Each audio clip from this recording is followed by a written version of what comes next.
18h à Yaoundé, mesdames, messieurs, bonsoir. C'est un plaisir de vous retrouver pour ce plateau spécial exclusivement dédié au décryptage de l'adresse du chef de l'État Paul Biya à la jeunesse dans presque 2 heures. Mais pour y arriver, nous allons tout d'abord nous appesantir pendant presque 1h52 sur le discours passé. Nous allons revenir sur l'allocution de 2023. Nous allons nous interroger et faire un bilan sur les orientations présidentielles et sur l'accomplissement de ces orientations-là. Lorsque l'on sait qu'il y a pratiquement un an, le chef de l'État a déjà orienté la jeunesse vers l'entrepreneuriat. Il précisait que l'État n'était plus en capacité de résorber la problématique du chômage en milieu jeune. Il revenait aussi sur le plan triennal de spécial jeune qui était censé booster une partie de cette jeunesse-là au chômage.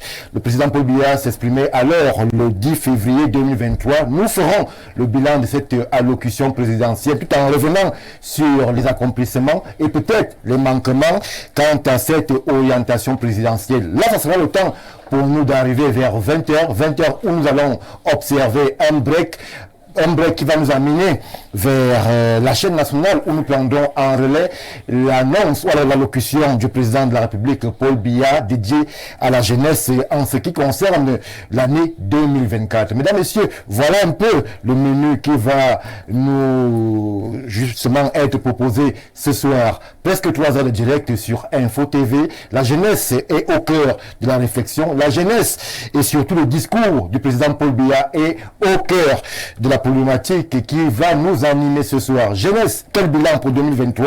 Nous en parlons ce soir. Le temps pour moi de souffler en régie et nous revenons tout de suite après pour la présentation de ceux qui nous accompagnent ce soir.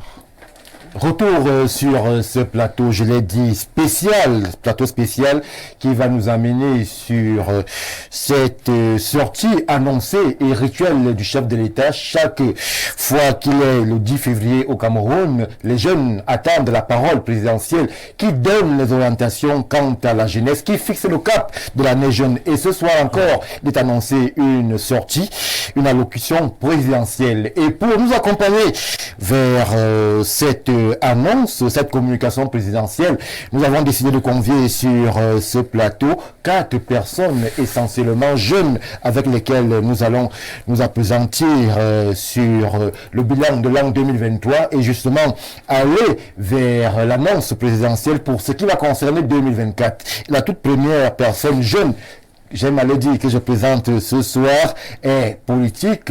Il nous vient du Parti camerounais pour la réconciliation nationale. Il est militant de la première heure de ce côté. Il est cadre. Il s'appelle Yaya Bello et nous lui disons surtout bonsoir et bienvenue. Bonsoir mon cher Mbaga. Merci beaucoup pour cette invitation.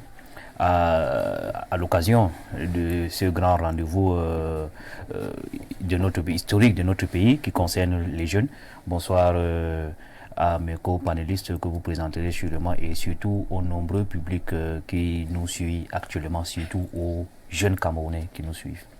Merci à vous, Yaya Bello. Exemple, s'il en est encore besoin de présenter, vous êtes dans l'arène politique depuis un moment déjà. Nous avons accompagné vos premiers pas et nous vous disons merci d'être avec nous sur ce plateau ce soir. Nous parlons essentiellement de jeunesse et quoi de mieux qu'un leader jeune aussi pour nous accompagner dans cette réflexion. Et le docteur Jean-Moïse Mbok, il est leader jeune, il est de la société civile, il est surtout opérateur économique. Avec lui, justement, on reviendra sur le bilan 2023 et on sera aussi sur les principaux indicateurs pour ce qui concerne l'an 2024. Docteur, bonsoir et bienvenue. Bonsoir Stéphane, bonsoir à tous mes co-panélistes. Permettez-moi de présenter en mon nom, et naturellement au nom de toute la famille Oualatu, nos sincères condoléances à notre collègue et ami M. Asiga, qui a perdu sa maman. Nous disons toutes nos chaleureuses condoléances. Ayant dit cela, je veux saluer la jeunesse camerounaise parce que c'est elle qui est au cœur des échanges aujourd'hui. Saluer la jeunesse africaine parce que celle camerounaise devra travailler avec celle africaine. Et puis dire au monde que oui, la jeunesse est du côté de l'Afrique, mais il faut que l'Afrique prenne conscience du potentiel de sa jeunesse. Merci, Dr Jean-Moïse Mbok, pour votre présence. Pour ce qui est de cette jeunesse camerounaise à qui le président Paul Biya s'adresse dans presque 2 heures, on a justement convié un formateur sur ce plateau, les personnes qui sont censées mouler cette jeunesse-là pour qu'elle soit en capacité, si Dieu le permet, de pouvoir remplacer ces aînés qui sont aux affaires. Monsieur Chougem Gabriel, vous êtes enseignant, vous êtes surtout syndicaliste, vous êtes sur ce plateau spécial. Bonsoir et bienvenue. Bonsoir Stéphane Baga, bonsoir à tous mes co-panélistes, bonsoir également à tous les téléspectateurs, bonsoir à mes collègues enseignants et en particulier un bonsoir à toute la jeunesse camerounaise.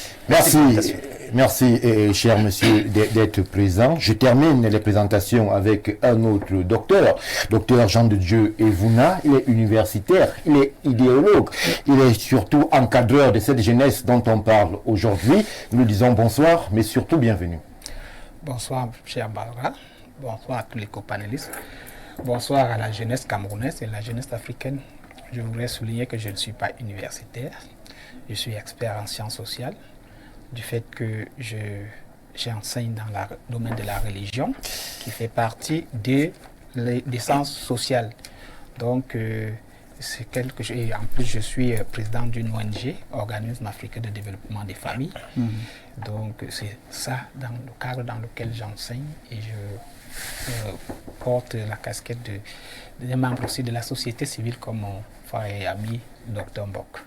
Merci pour la précision, docteur Evouna, expert en sciences sociales. Votre expertise, justement, nous sera utile sur ce plateau lorsque nous allons nous plonger dans les réflexions. Ces réflexions-là qui nous ramènent tout d'abord en 2023. Je vais commencer avec vous, Yaya Bello. Alors, Yaya Bello, le président Paul Biya, il y a un an, jour pour jour, s'exprimait déjà vis-à-vis de sa jeunesse, de la jeunesse du Cameroun. Il revenait d'abord sur un aspect bien précis qui peut être un facteur de non-émancipation de la jeunesse. Je parle ici du chômage. Le président Paul Biya préconisait l'emploi. Alors, vous qui êtes observateur au cœur des batailles politiques, au cœur de la réflexion jeune, est-ce que vous avez pu percevoir un discours en adéquation avec la réalité de la jeunesse de 2023 concernant de façon précise la question de l'emploi? Alors, le discours du président de la République du 10 février 2023, nous l'avons suivi. J'ai envie de dire que c'est du déjà entendu, presque, parce que le président il a fait le diagnostic de la situation des jeunes Camerounais. Dans son discours, il relève que lui-même le reconnaît, et je crois que c'est très bien, oui, que la jeunesse camerounaise aujourd'hui n'est pas bien formée. Pourquoi? Parce que ceux qui sont formés, le système scolaire aujourd'hui ne produit pas forcément des jeunes qui soient aptes à être employables ou même à être entrepreneurs. Donc, le président lui-même dit, il le reconnaît, que le système est en train d'être, moulé pour que les jeunes, une fois qu'ils sont formés, ils soient employables, ou alors qu'ils soient capables d'entreprendre. Je retiens aussi dans son discours de l'année passée qu'il dit que l'État à lui seul et même les sociétés, le monde privé, les entreprises privées ne peuvent pas à eux seuls contenir la masse des jeunes en termes d'employabilité. C'est pourquoi il met un accent sur l'entrepreneuriat des jeunes. Oui. Maintenant, est-ce que donc du 10 février 2023 au 10 février aujourd'hui 2024, il y a ce qui a été dit et matérialisé? Je ne pense pas. Parce que nous sommes toujours sur les programmes qui existent par le passé, mais qui ne présentent pas beaucoup d'efficacité. Je crois qu'il a aussi parlé du plan triennal jeune. je crois, où l'État a dépensé plus de 20 milliards. Oui, pour 20 accompagner milliards déjà consommés. Déjà consommés, mais on ne voit pas, on ne perçoit pas, on ne le sent pas. C'est-à-dire que dans le tissu social, on n'a pas l'impression qu'il y a une réelle évolution. Parce qu'aujourd'hui, quand vous voyez comment les jeunes se débrouillent, c'est les mototaxis, c'est la vente à la sauvette. Donc, vous vous demandez que, mais comment on fait donc pour que tous les jeunes qui sont sortis des écoles, des universités, comment on fait pour les employer? Oui. Je crois que la réponse qui a été donnée par le gouvernement, par le président de la République, ce n'est pas une réponse qui s'adapte à la réalité. En tout cas, ce n'est pas suffisant. Oui. Ce n'est pas suffisant. Donc, j'ai cité là le plan triennal jeune dont le président a parlé l'année passée. Il y a aussi d'autres programmes qui accompagnent les jeunes en termes d'employabilité, qui aujourd'hui ont montré leurs limites et leurs faiblesses. Je peux citer quelques-uns. Allez-y. Le PIACI par exemple, le PAGERU. Où en sommes-nous aujourd'hui avec tous ces programmes? Quel est l'impact dans la résorption de toutes ces masses de jeunes qui sont au chômage? Donc, il y a d'autres instruments comme le FNU. Oui. Qui est plus ancien. Qui est plus ancien, qui a été créé, je crois, en 1993 ou 1994. Est-ce qu'aujourd'hui, le FNU, dans sa configuration actuelle, est efficace en termes d'accompagnement des jeunes, soit pour qu'ils aient de l'emploi, soit pour qu'eux-mêmes soient des entrepreneurs? Je pense que non. Donc, autant de structures qui sont créées, qui sont là, mais qui sont aujourd'hui rendues inefficaces. Parce que la masse des chômeurs, elle grossit de jour en jour. Oui. Voilà. Donc, c'est ce que j'ai retenu. Pour résumer mon propos, je dis que le discours de l'année passée n'a pas créé, en tout cas sur le plan de l'effectivité, n'a pas créé un impact sur le terrain parce que les jeunes croupissent encore dans le chômage. Il est difficile aujourd'hui pour les jeunes de s'en sortir. Merci Yaya Bello pour ce premier jet et cette lecture éminemment politique de ce discours de l'an 2023. Docteur Mbok, je me tourne vers vous. Vous êtes leader jeune. J'aime à le préciser aussi. Alors, le chef de l'État s'est exprimé à ce moment-là et justement, il revenait sur un ensemble des critères sur lesquels la jeunesse pouvait se distinguer. Il avait souhaité le taux-emploi. Il avait placé la priorité sur le développement du système éducatif. Il faut préciser que près de 1500 diplômés sortent des universités camerounaises chaque année désormais. Alors, comment est-ce qu'on fait pour que la parole présidentielle devienne efficace et effective, alors que l'on sait, et le président le disait déjà, que l'État n'était plus en capacité de résorber toute cette masse intellectuelle produite justement par nos universités? Ok, la première chose que je vais dire, c'est que cette parole s'adressait déjà aux grands acteurs de notre société. Premièrement, le gouvernement lui-même, dans son rôle de facilitateur. Le deuxième acteur, sont ces chefs d'entreprise et tous ceux qui sont déjà dans le volet de l'emploi. Le troisième acteur, naturellement, c'est la jeunesse, oui, qui elle-même, au même titre que les autres acteurs, dans la réalisation de ce vœu, parce qu'il faut rappeler que c'est un vœu, c'est un souhait que le chef de l'État entretient. Maintenant, je vais commencer par ce que le chef de l'État lui-même appelé les chocs exogènes, qui ont créé des crises à l'échelle mondiale, oui, d'où la réduction des ressources financières, mais aussi les questions sécuritaires en interne au Cameroun. Ça, c'est ce que le président a expliqué en disant que voilà un peu les poches de dépenses qui ont empêché de faire plus que les 2000 milliards qui étaient annoncés. Il a parlé de l'éducation, il a parlé de la santé, mais aussi d'Internet. Il a aussi parlé d'Internet en rappelant aux jeunes de vivre dans leur époque, dans leur temps et de faire bon usage d'Internet.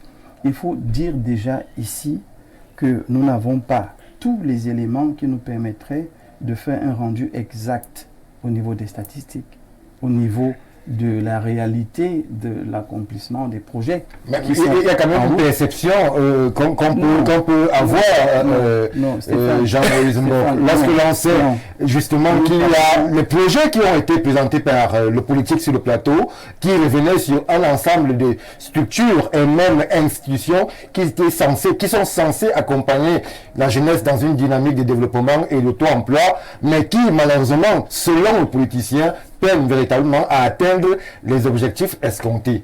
Aujourd'hui, nous sommes le 11 février 2024. La lecture, la vôtre, nous attendons, Jean-Moïse Mbok. Très bien. Je reviens à ce que mon copanéliste Yabelo lui-même il a dit. Oui. Je suis parfaitement d'accord avec lui. Le gouvernement n'a pas la capacité de résorber la crise de l'emploi. À côté du gouvernement, il y a le secteur public. Le secteur privé.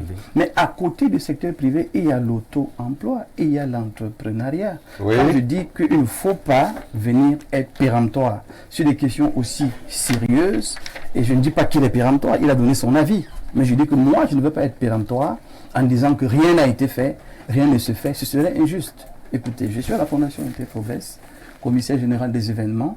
On a fait FIAC à Douala en novembre. Oui. J'ai reçu 500 entreprises qui sont venues exposer, parmi lesquelles on avait 300 entreprises jeunes. Nous sommes en train de faire Promote. On a pratiquement 900 exposants aujourd'hui. S'il vous plaît, le Made in Cameroun, lui seul, a pratiquement 500 exposants. Ça veut dire quoi? Ça veut dire que les jeunes Camerounais ont pris à bras le corps cette volonté du chef de l'État de rentrer dans l'auto-emploi. Je dis qu'ici, quand on parle du PIACI, du PACHER et ainsi de suite, M. Bello le dit, et je dis la même chose, seulement en ajoutant que les responsables de ces structures doivent apprendre à communiquer avec les Camerounais. Parce que s'ils communiquaient en disant que voilà ce que le PIACI a eu comme ressources, voilà ce que le PIACI a produit comme financement, M. Bello serait mieux édifié sur la question. Mais quand il n'y a pas de communication... Restons sur un chiffre que le président lui-même a communiqué. J'espère que vous allez me laisser finir. Oui, je vais vous laisser finir plus tard. Le président a parlé de 20 milliards qui avaient déjà été consommés concernant spécifiquement le plan triennal spécial jeune. Oui. On était en 2023. Oui. Alors, Jean-Moïse Mbok, dans la société jeune que vous et moi connaissons, 20 milliards c'est beaucoup d'argent. Oui. Alors, comment est-ce que s'exprime ces 20 milliards dans l'environnement de la jeunesse camerounaise qu'on connaît? C'est quand même beaucoup d'argent. Est-ce qu'il y a des entreprises qui peuvent aujourd'hui dire que dans les 20 milliards, nous on a reçu même 150 millions ou 100 millions? Bien, vous faites bien de poser la question. Maintenant, vous allez me laisser terminer de répondre en disant, et M. Bello l'a dit, l'activité de la jeunesse, c'est quoi? Dans l'entrepreneuriat, je rappelle ici, pour la gouverne de tous, que je ne suis pas du RDPC. Je ne cherche pas à défendre quiconque. Je dis simplement qu'il y a des faits. Parfois, il faut les dire. Et vous me connaissez. Ou ce n'est pas bien, je dis que ce n'est pas bien. Je dis là, quand vous voyez la montée en puissance du secteur privé, de l'entrepreneuriat, au niveau... Écoutez, quand on vend à la sauvette, on a reçu un financement pour vendre à la sauvette. On ne vend pas la sauvette au hasard. Quand on roule avec une moto commerciale, on a reçu un financement pour acheter cette moto. Quand on ouvre sa petite échoppe quelque part, on a reçu un financement. C'est pour ça que je dis que le problème qu'on a dans ce secteur-ci, une fois de plus, c'est la communication. Personnellement, j'ai accompagné des jeunes au PIACI qui ont reçu des financements de M. Meloné. Et je peux le dire ici, c'est un 400 000, c'est un 500 000, c'est un 1 million. La véritable question est comment est-ce que ce concept a été pensé pour accompagner les jeunes? Oui. Ça, c'est le premier problème. Le deuxième problème, c'est est-ce que ce que nous donnons à cette jeunesse est capable de leur permettre d'avoir une activité décente? Parce que honnêtement, le problème n'est pas le financement. C'est le montant du financement qui, à mon sens, reste un problème. De l'autre côté, on a évoqué des financements à hauteur de 75 000. Bon, vous voyez que c'est grave. Et de l'autre côté, je tiens et j'insiste là-dessus, et votre émission nous donne la possibilité, l'opportunité de dire à nos gouvernants que le chef de l'État a demandé qu'on s'arrime à la modernité à notre époque, que le gouvernement s'arrime aussi à la modernité à notre époque. Il faut qu'il y ait une communication suivie. Sur tous les secteurs, surtout la jeunesse, l'emploi, c'est des questions importantes et ultra sensibles. Si nos leaders ne communiquent pas, on aura toujours l'impression qu'il n'y a rien. Mais je vous dis que je ne prends que la FIAC et Promote, je ne prends que le Made in Cameroun. Dans toutes ses composantes, on a pratiquement 1200 PME du Made in Cameroun. elles sont financées comment? On parle d'entreprises créées avec un financement. Il faut dire ici que quelque chose se passe, mais ce n'est pas suffisant. Parce que le Made in Cameroun, chacun amène son concept, son produit, montre qu'il est capable de travailler, mais n'a pas les moyens pour aller plus loin. Donc il ne faut pas dire que rien n'est fait. Les 20 milliards ou les 2000 milliards, peu importe le montant qu'on a donné, si ces gouvernants sont sérieux, ils ont l'obligation de rendre compte aux Camerounais, d'expliquer comment cet argent a été utilisé. Et je leur accorde encore le bénéfice du doute, en disant que s'ils viennent expliquer, on va écouter, on va poser les questions qu'il faut poser. Mais je ne peux pas dire que rien n'est fait. Il faut dire la vérité. Maintenant, je sors avec les 3 derniers paragraphes du chef de l'État, Oui. qui a dit dans son discours, il a encouragé la jeunesse à ne pas baisser les bras, à rester résilient. Mais il a dit, et c'est là que moi je l'attends aujourd'hui, je ne vais jamais vous lâcher. Vous pouvez toujours compter sur moi. Oui. Et moi, j'ai envie de poser la question pour sortir. On va compter sur lui comment? Quand on n'a pas d'indicateur, on n'a pas de statistiques, on ne sait même pas avec qui aller quand vous posez les questions et conseils. Quand on n'a pas d'accès. Quand on n'a pas d'accès, on va compter sur lui comment? Il sait qu'il peut compter sur la jeunesse camerounaise. On a une jeunesse qui peut être bruyante, une jeunesse qui peut déranger, mais c'est une jeunesse qui croit en ce pays, qui respecte ce pays et qui sait que les choses peuvent avancer uniquement dans le dialogue. Je dis donc, M. Mbaga, que le chef de l'État, dans le discours d'aujourd'hui, qu'il prenne la peine de tracer un certain chemin balisé à la jeunesse, qui peut aller dans un ministère et se renseigner sans être rabroué par, je ne sais pas monsieur qui peut aller dans un service de financement et être au moins écouté sans être rabroué par je ne sais qui. Monsieur Bello, dans sa lecture, je l'apprends parce que justement, il n'y a rien qui prouve le contraire. Et aujourd'hui, beaucoup de Camerounais pensent comme lui. Beaucoup parlent comme lui. On ne peut pas venir dire sur un plateau, ah non, ce qu'il dit est faux, ce n'est pas non plus vrai. Parce que ce n'est que quand les éléments vont se mettre sur la table, qu'on pourra dire que c'est vrai ou ce n'est pas vrai. Donc soyez rassurés, je ne parle pas contre vos propos. Je dis simplement qu'il faut à un moment donné qu'on ait des statistiques, qu'on ait de la matière. Si on n'a pas de matière, ben écoutez, beaucoup de Camerounais comme M. Bello. Je reste avec vous en 30 secondes encore, docteur Jean Brindo. La suite, c'est quoi? La jeunesse croit en ces pays, mais véritablement, est-ce que les instruments normatifs de régulation sociale que le pays met à disposition de cette jeunesse sont toujours en capacité d'entretenir ces rêves? Est-ce qu'il y a un Cameroun dream, un rêve à la camerounaise, des exemples à la camerounaise capables de nous amener vers une jeunesse un peu plus rêveuse, qui croit en ces pays et qui peut se développer à partir de ces pays? On est d'accord que le chef de l'État nous demande d'être résilient. C'est une très bonne chose, on est d'accord. Mais par ailleurs, il faut que notre chef de l'État comprenne que les mécanismes actuels ils ne sont pas à même de répondre aux besoins de la jeunesse. Stéphane, pourquoi? Parce que quand vous voulez développer une frange de la société, vous créez quand même un moyen de dialogue avec cette société-là. Quand est-ce que nos gouvernants causent avec les jeunes? Il faut commencer par là. Oui. Il n'y a pas de communication, si ce n'est quelques jeunes triés sur le volet, hein. Des jeunes très spéciaux qui appartiennent à un conseil très spécial. Et puis les autres, écoutez, allez vous faire voir en Chine. Il faut à un moment donné qu'on crée un cadre qui permet à la jeunesse de s'exprimer. Oui. Ce n'est qu'à partir de là que même les financements qu'ils donnent là. Le Conseil des jeunes? Le Conseil des jeunes, c'est une chose, mais ce n'est pas la jeunesse dans sa globalité. Mais ce n'est pas mauvais non plus, c'est une bonne chose. Il faut commencer quelque part. On ne dit pas que tout est noir, mais tout n'est pas Vous noir. voulez dire que c'est théorique? Alors, c'est pas théorique. Non, c'est pas théorique, ça existe. Ça existe, mais simplement, je dis pour que cette jeunesse porte la voix de tous les Camerounais, je vous garantis que c'est complexe. Et ce que j'essaie de dire, au lieu de créer un conseil, il faut qu'on crée une instance plus fédératrice. Le conseil, croyez-moi, beaucoup de jeunes trouvent en ça un fonctionnement sélectif. Un gros machin. Bon, c'est vous qui l'avez dit. Ce que j'essaie de dire, Stéphane, on ne va pas dire ce que j'essaie de dire, Stéphane, c'est qu'il faut premièrement qu'un cadre de dialogue soit créé, que cette jeunesse rentre pleinement dans un échange. Et là, c'est ça un dialogue. C'est que les jeunes disent, nous on veut se développer dans ci. Et dans ça, le financement que vous nous accordez cadre ou ne cadre pas. Et le gouvernement revoit sa lecture et son approche. Il faut dire ici aujourd'hui qu'on n'a plus en face de nous une jeunesse qui obéit au doigt et à l'œil. On a une jeunesse qui réfléchit, qui pense, qui rêve, qui croit, qui espère, et qui a quand même une ambition. C'est pas tout le monde qui veut vendre la sauvette. C'est pas tout le monde qui veut faire la moto. Non, il y a des jeunes qui vous disent, moi je veux être dans un bureau. Je suis chercheur, je suis créateur, je suis styliste, Donc, il ne faut pas qu'on enferme la jeunesse dans une catégorie d'emploi en disant, bon, restez là-bas le temps qu'on voit. Il faut créer un cadre de dialogue où on permet aux jeunes de dire le rêve, Stéphane. On ne rêve pas seulement dans sa tête, on dit aussi son rêve, on partage son rêve. J'ambitionne d'être ceci, j'ambitionne d'être cela, et à partir de là, on crée un cadre de financement. S'il n'y a pas de concertation, il n'y a rien.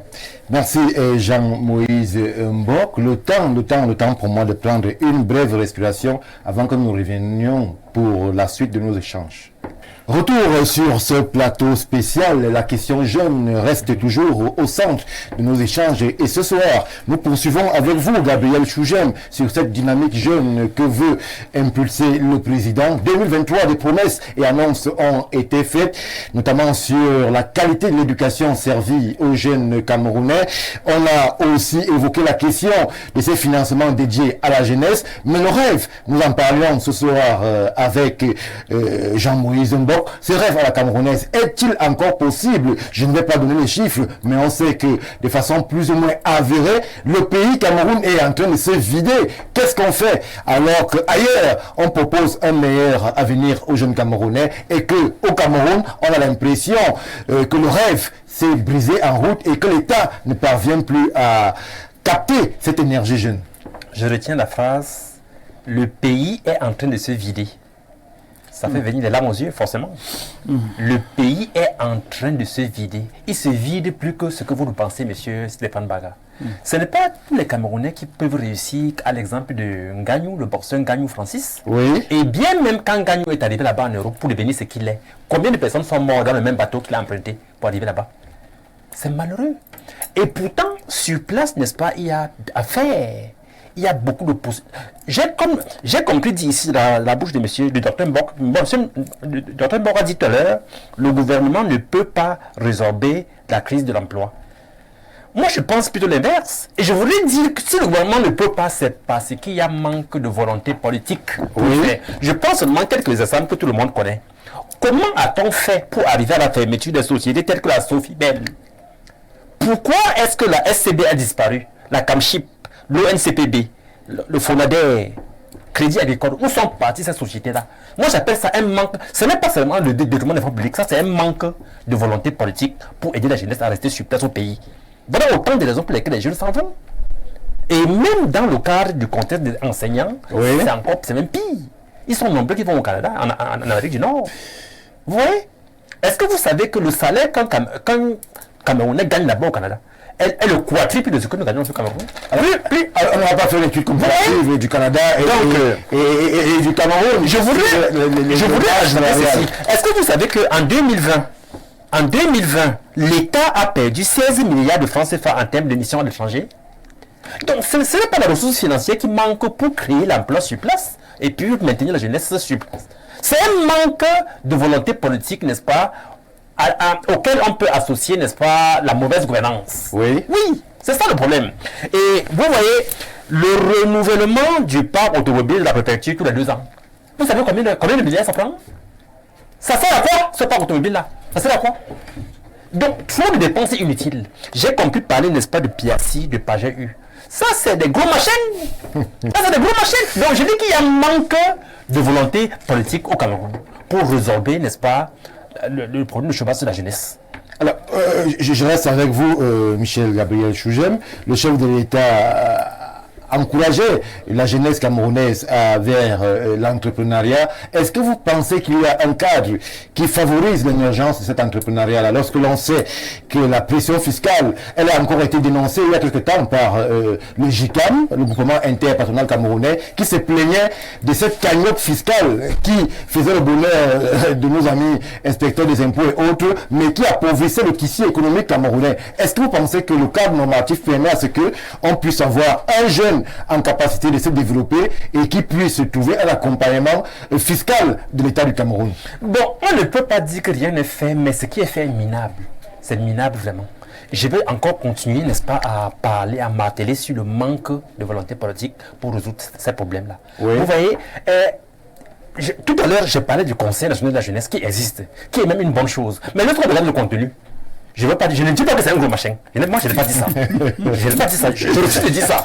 Oui. Le Conseil national de la jeunesse existe, c'est une bonne chose. Mais s'il faut en rester là, vraiment, on va tourner en rond.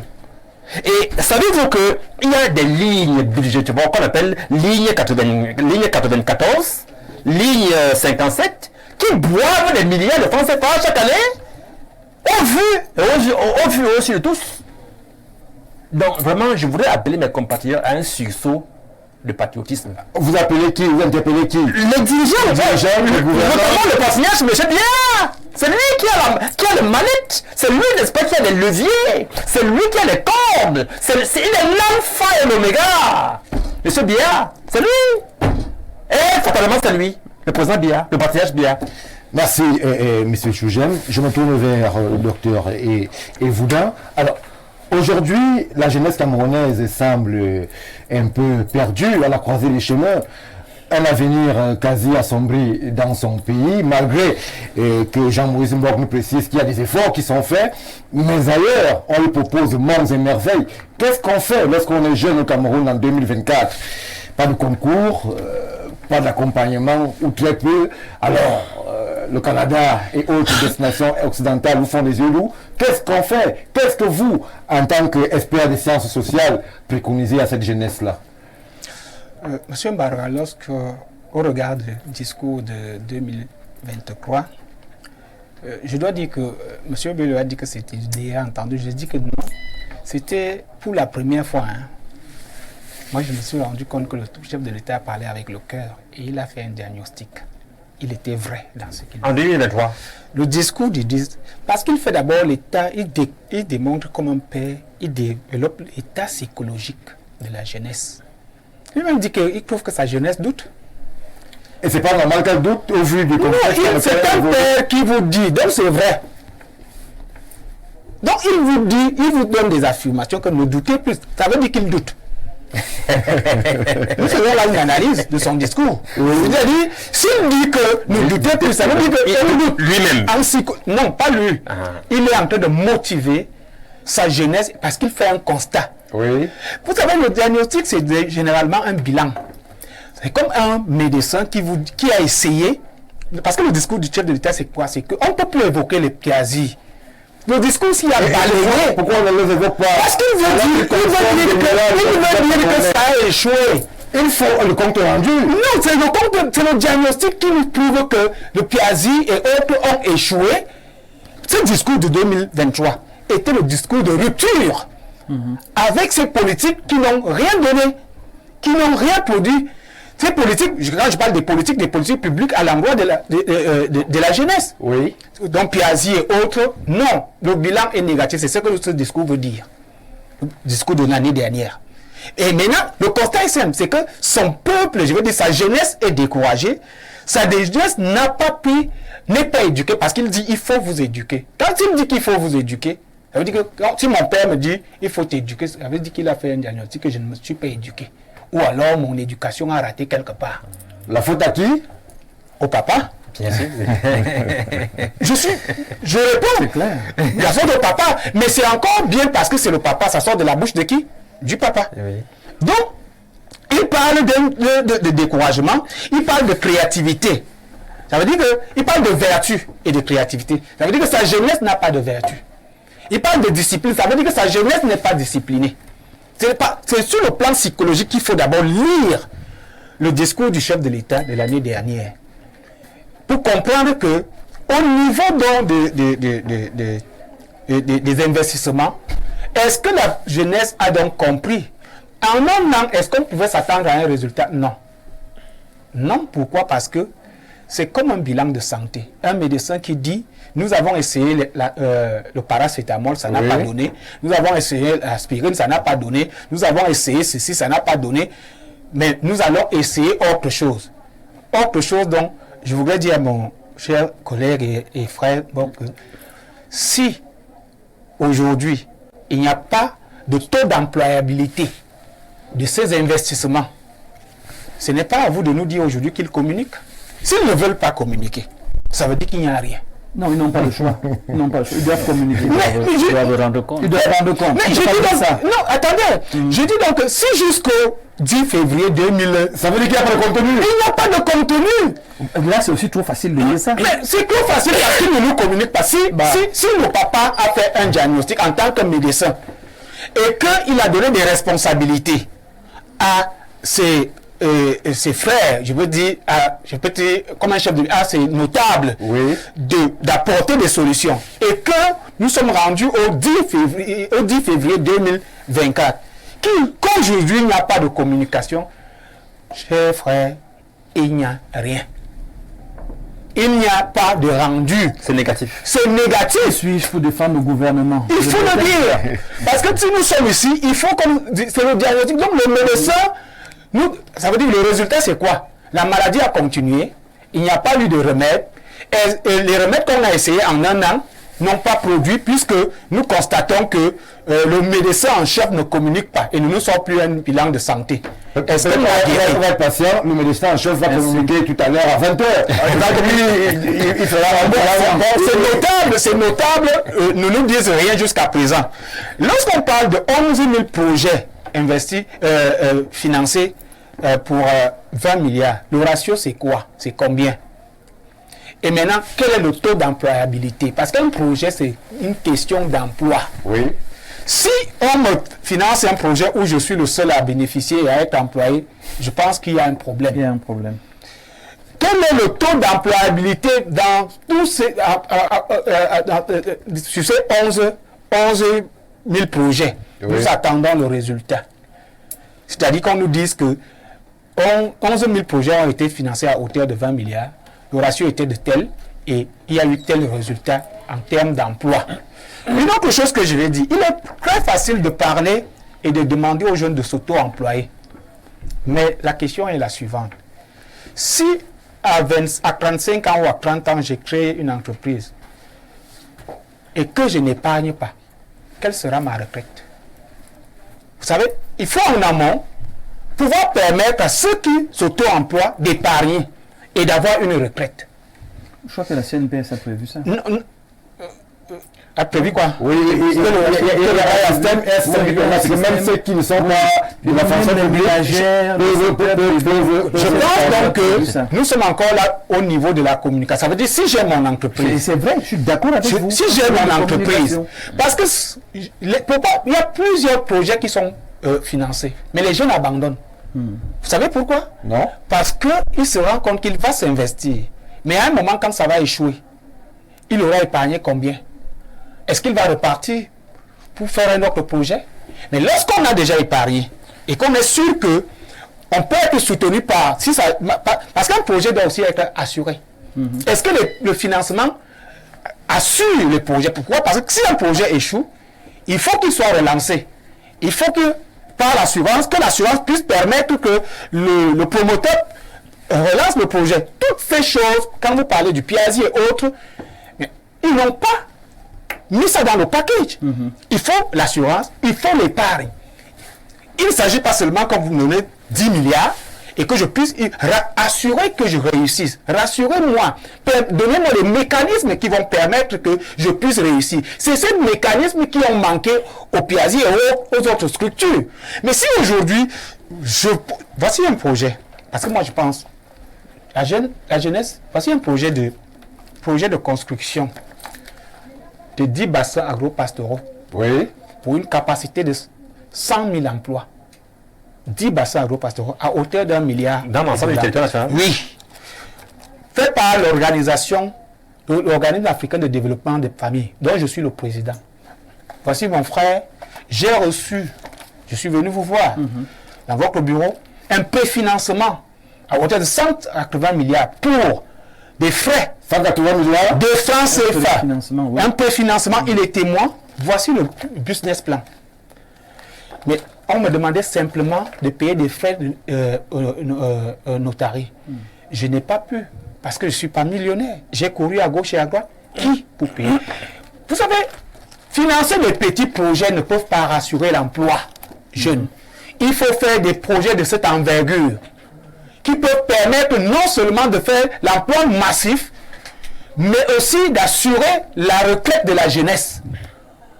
Parce que quelqu'un qui n'a jamais géré 10 millions, vous lui donnez 10 millions, comment fera-t-il pour assurer sa retraite?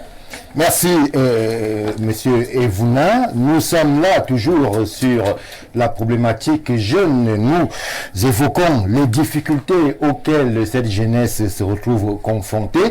Nous allons tout de suite faire le premier break de cette soirée spéciale qui va nous amener vers le 19h. C'est un journal bilingue en anglais-français qui justement va revenir aussi sur les grandes attentes de cette jeunesse-là quant au discours annoncé du président Paul Biya lorsqu'il sera 20h à Yaoundé au Cameroun. Mesdames, Messieurs, le premier break de la soirée, nous revenons tout de suite après la production du journal bilingue.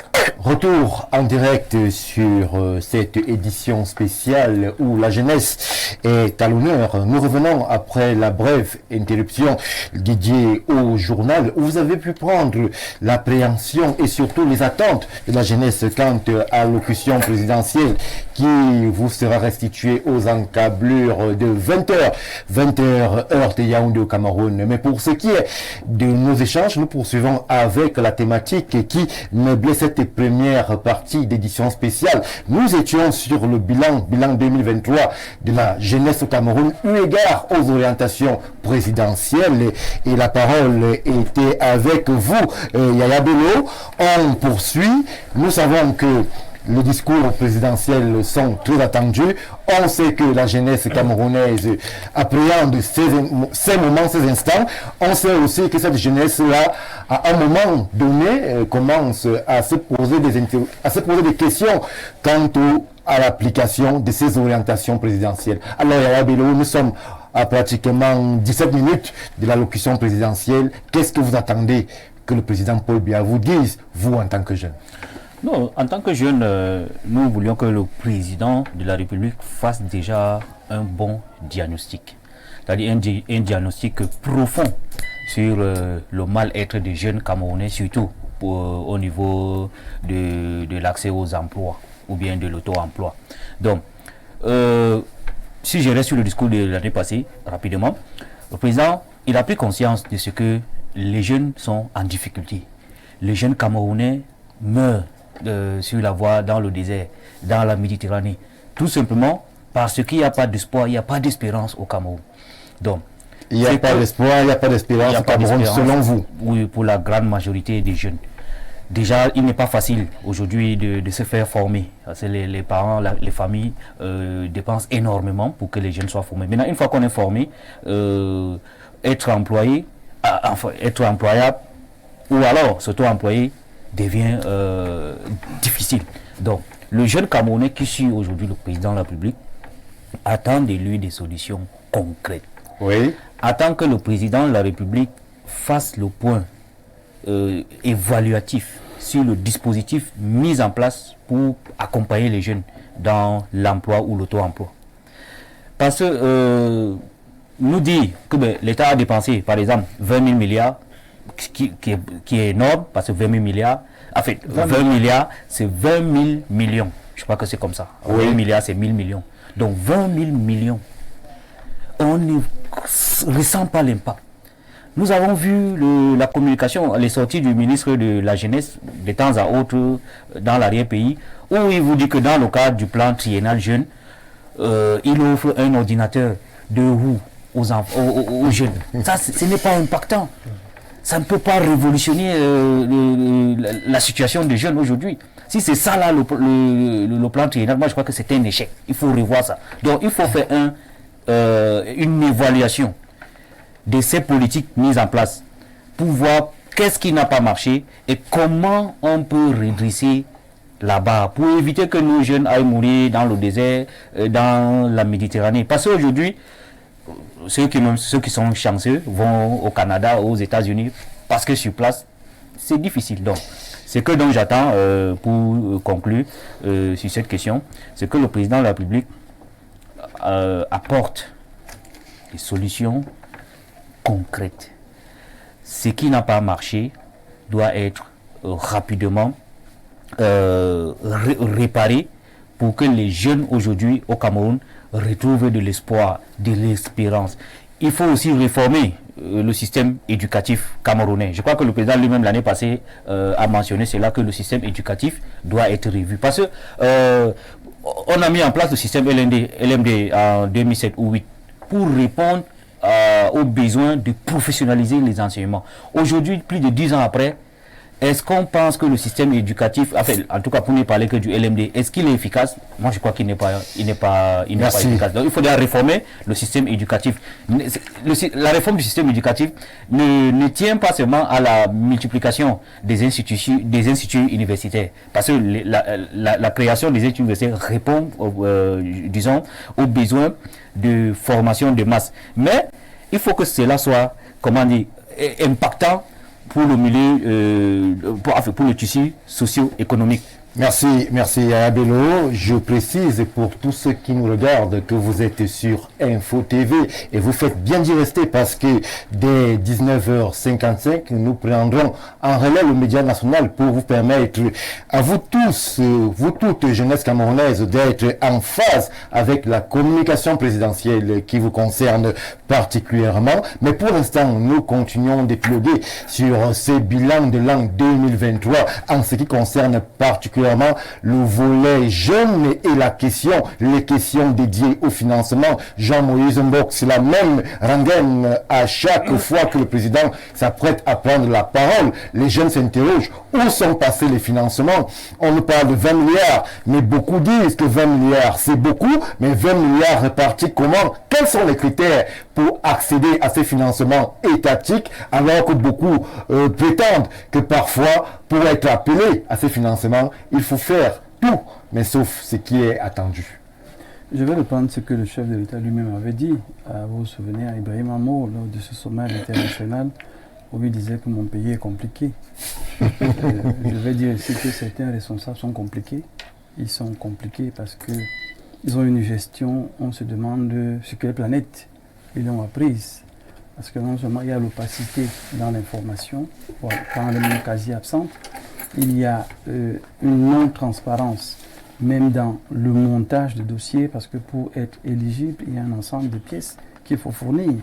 Et quand on a fourni ces pièces, il devrait y avoir un comité qui délibère. Et quand le comité a délibéré, il y a un montant qui doit de manière très transparente être alloué à la personne. Alors, pourquoi ce sentiment d'opacité sur la question? Non, mais c'est pour ça que je dis, le chef de l'État l'a dit, et je suis d'accord avec lui, mon pays est compliqué. Mon pays est compliqué parce que vous avez des gens qui mettent leur génie à compliquer les procédures, dans le seul but de ne pas justement rendre compte.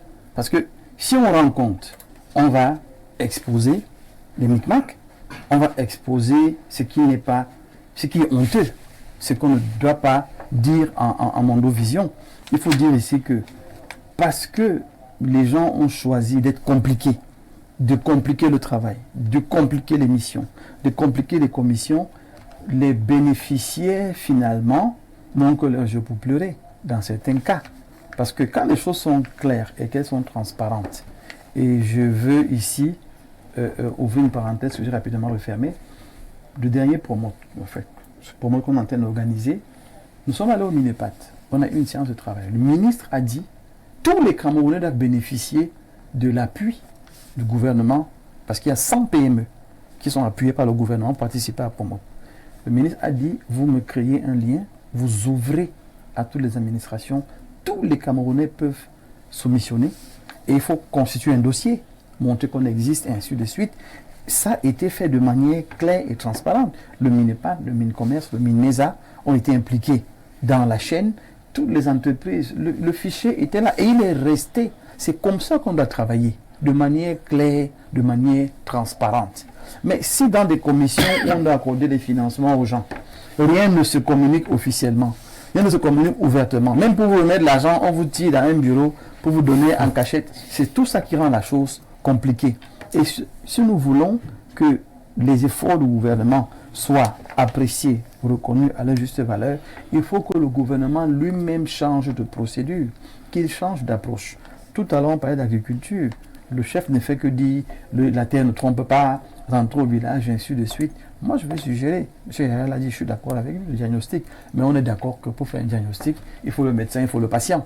Mais celui qui se lève dans son coin et qui fait le diagnostic sans le patient, Mais quand on a mal à la tête, on a mal au ventre, On ne pose pas la question. on crie de la même manière. C'est-à-dire que n'entendez pas le jeune homme crier que que non. La douleur là, ça doit être non. On ne suppose pas, on ne suppute pas. On pose un diagnostic, c'est-à-dire que une telle jeunesse est sensible à ceci, une telle autre est sensible à cela, et c'est comme ça qu'on pose un diagnostic réel. Une fois qu'on a posé le diagnostic, il faut maintenant passer à l'action concrète. Moi, je pense que le chef de l'État doit profiter de la décentralisation pour faire des choses de manière excellente.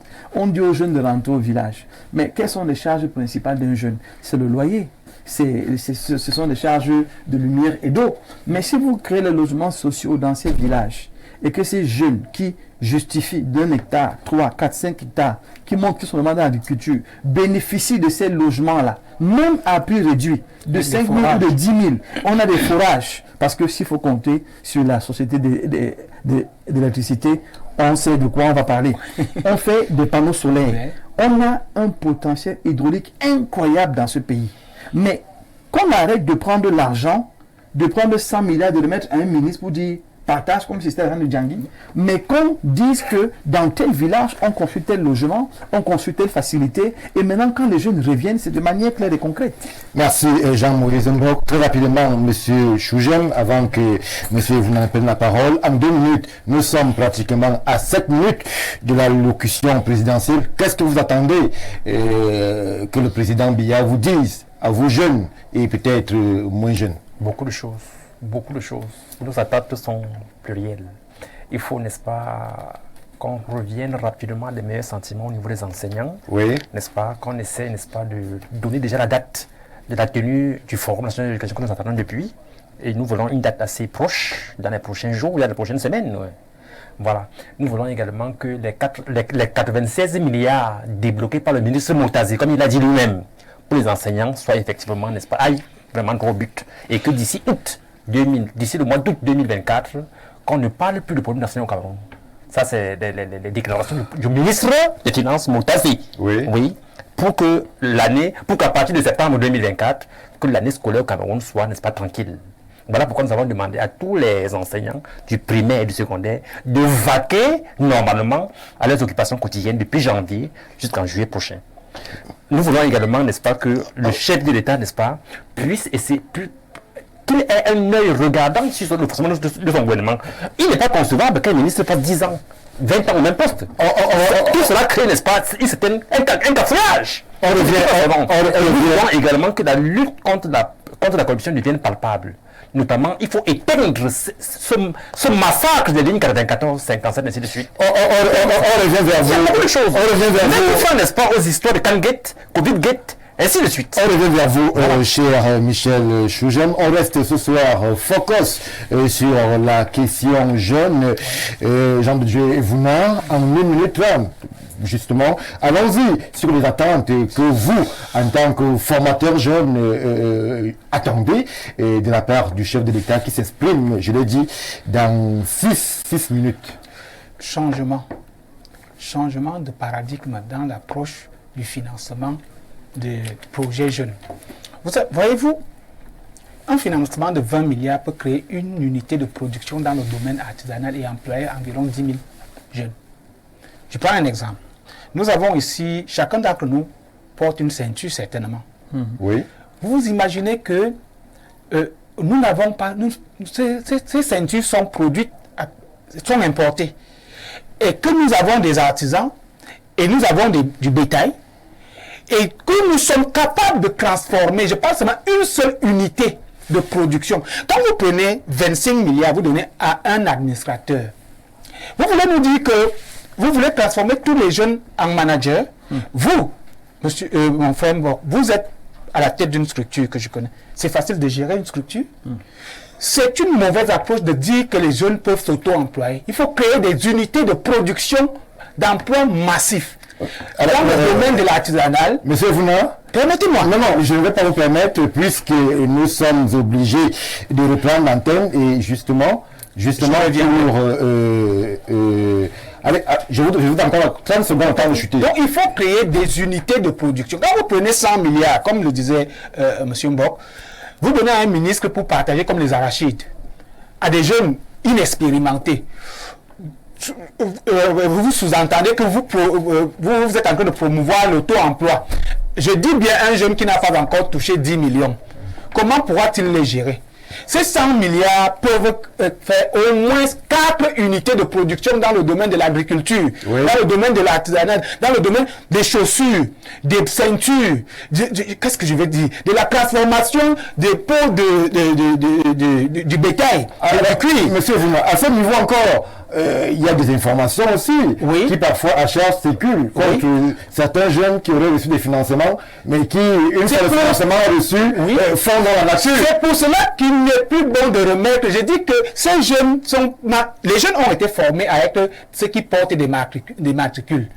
Mais maintenant, vous nous dites à un jeune qu'il n'aura plus un matricule et qu'il devienne directement un PDG. Vous comprenez là? C'est un choc psychologique et émotionnel. C'est-à-dire, vous faites de quelqu'un qui savait qu'il va travailler à la fonction publique et vous lui demandez de devenir automatiquement PDG comme M. Mbok, qui dirige des gens et qui veut les employer. Il a appris le management où? Il faut qu'on arrête de tromper les jeunes. C'est à l'État de créer l'emploi massif avec des unités de production dans le domaine artisanal. Il faut que les ministères comme le petites et moyennes entreprises arrêtent de financer. Cette jeunesse n'est pas capable de gérer cette masse financière. En créant des unités de production qui emploient de manière massive la jeunesse, les gens sont formés, comme le chef de l'État l'a dit. Ça veut dire que si on forme des gens dans le domaine artisanal, on va prendre tous les cordonniers qui fabriquent les ceintures de manière artisanale, les mettre dans un moule, dans l'unité, les reformer, les moderniser de cela et permettre que cela se multiplie. Tant qu'on va rester dans la dynamique de prendre les arachides et de donner aux enfants, et en leur demander à les semer et produire, ça ne produira rien. Faites des champs de production, employez les enfants, amenez-les à comprendre comment est-ce qu'on sème des arachides, comment est-ce qu'on les arrose, comment est-ce qu'ils font 3 mois, quel est le processus pour que les arachides puissent donner. Les cordonniers sont là en bordure de route. On peut les rassembler. Les couturiers, vous imaginez que le Bénin a une unité de production des habits selon le modèle de leur pays. Et comme le textile. Dans le textile. Et comme nous sommes incapables, on va nous dire, amener que le Burkina Faso aussi. Le Burkina Faso aussi. Pourquoi ne pas prendre toutes ces couturières, ces enfants qui ont eu le CEP, qui n'ont pas eu une bonne éducation et qui ont quand même pu se former dans la couture, celles qui sont sorties on appelait ça économie sociale et familiale, dans nos formations, on appelle ça comment, des collèges d'enseignement technique. Ils sont là avec des bacs en couture, mais qui ne trouvent pas d'emploi. On va aussi leur dire qu'on vous donne 500 000 pour faire la télé de couture. Qu'est-ce qu'il en sait du management de la couture? Alors, je ne vais pas vous permettre de chuter. Nous allons tout de suite prendre en relais la chaîne nationale pour justement permettre à cette jeunesse nombreuse qui nous suit de par le Cameroun et même de par le monde de recueillir et de prendre possession de la locution présidentielle. Nous revenons tout de suite après la diffusion de ce discours. En m'adressant à vous, comme il est de tradition, en cette veille de célébration de la fête de la jeunesse. Cette occasion a toujours été pour moi un moment important, un moment privilégié, l'occasion idéale de réfléchir avec vous sur des questions qui sont au cœur de vos préoccupations et de vos aspirations. Elles ont trait, comme chez tous les autres jeunes du monde, à votre éducation, à votre insertion sur le marché de l'emploi, à votre participation à la construction de notre pays, ou tout simplement à votre avenir. Ces questions, je puis vous l'assurer, ont toujours été et continueront d'être au centre de mes priorités et partant de l'action gouvernementale. Mes chers jeunes compatriotes, avant d'aborder ces questions structurelles, je voudrais évoquer deux sujets relatifs à l'actualité récente et qui, je le sais, vous tiennent particulièrement à cœur. Au moins, vous avez été certainement déçus par l'élimination précoce de nos lions indomptables lors de la Coupe d'Afrique des Nations qui se joue actuellement en Côte d'Ivoire. Je vous félicite d'être resté digne dans la défaite, comme vous l'avez été tant de fois par le passé dans la victoire. Je puis vous assurer que nous reprendrons le combat et que nous vaincrons encore. Après tout, comme vous le dites si bien dans une formule dont vous seul avez le secret, nous sommes le continent. La victoire n'est toutefois pas le fait du hasard. Elle exige certes du talent, mais aussi du courage, de la discipline, de l'organisation et un travail acharné. C'est certainement le secret de notre compatriote Francis Ngannou qui a émerveillé le monde entier lors de son premier combat de boxe anglaise. Je sais l'importance que vous accordez au football.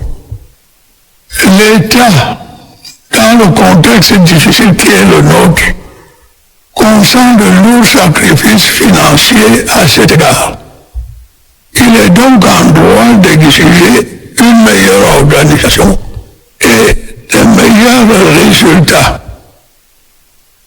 Nous allons y veiller. Le gouvernement et tout particulièrement le ministère en charge des sports ont reçu des instructions claires sur le sujet. Mes chers jeunes compatriotes, je sais que, comme vos parents, vous êtes préoccupés par la récente augmentation des prix des carburants à la pompe. Vous êtes également sans doute inquiets de la répercussion qu'elle pourrait avoir sur vos conditions de vie. Je tiens à vous assurer que les efforts nécessaires ont été faits pour maintenir dans des proportions raisonnables ce réajustement.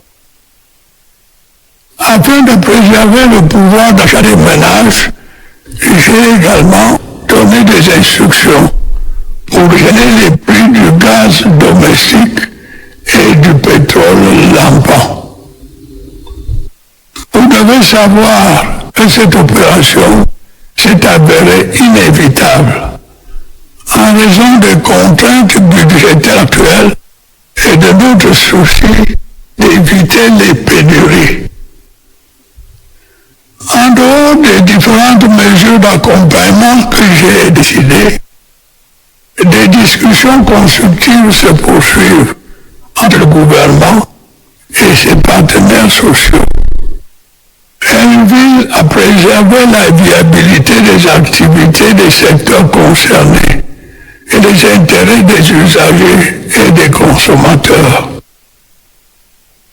Mes chers jeunes compatriotes, le secteur de l'éducation représente depuis des années la plus grande part du budget de l'État.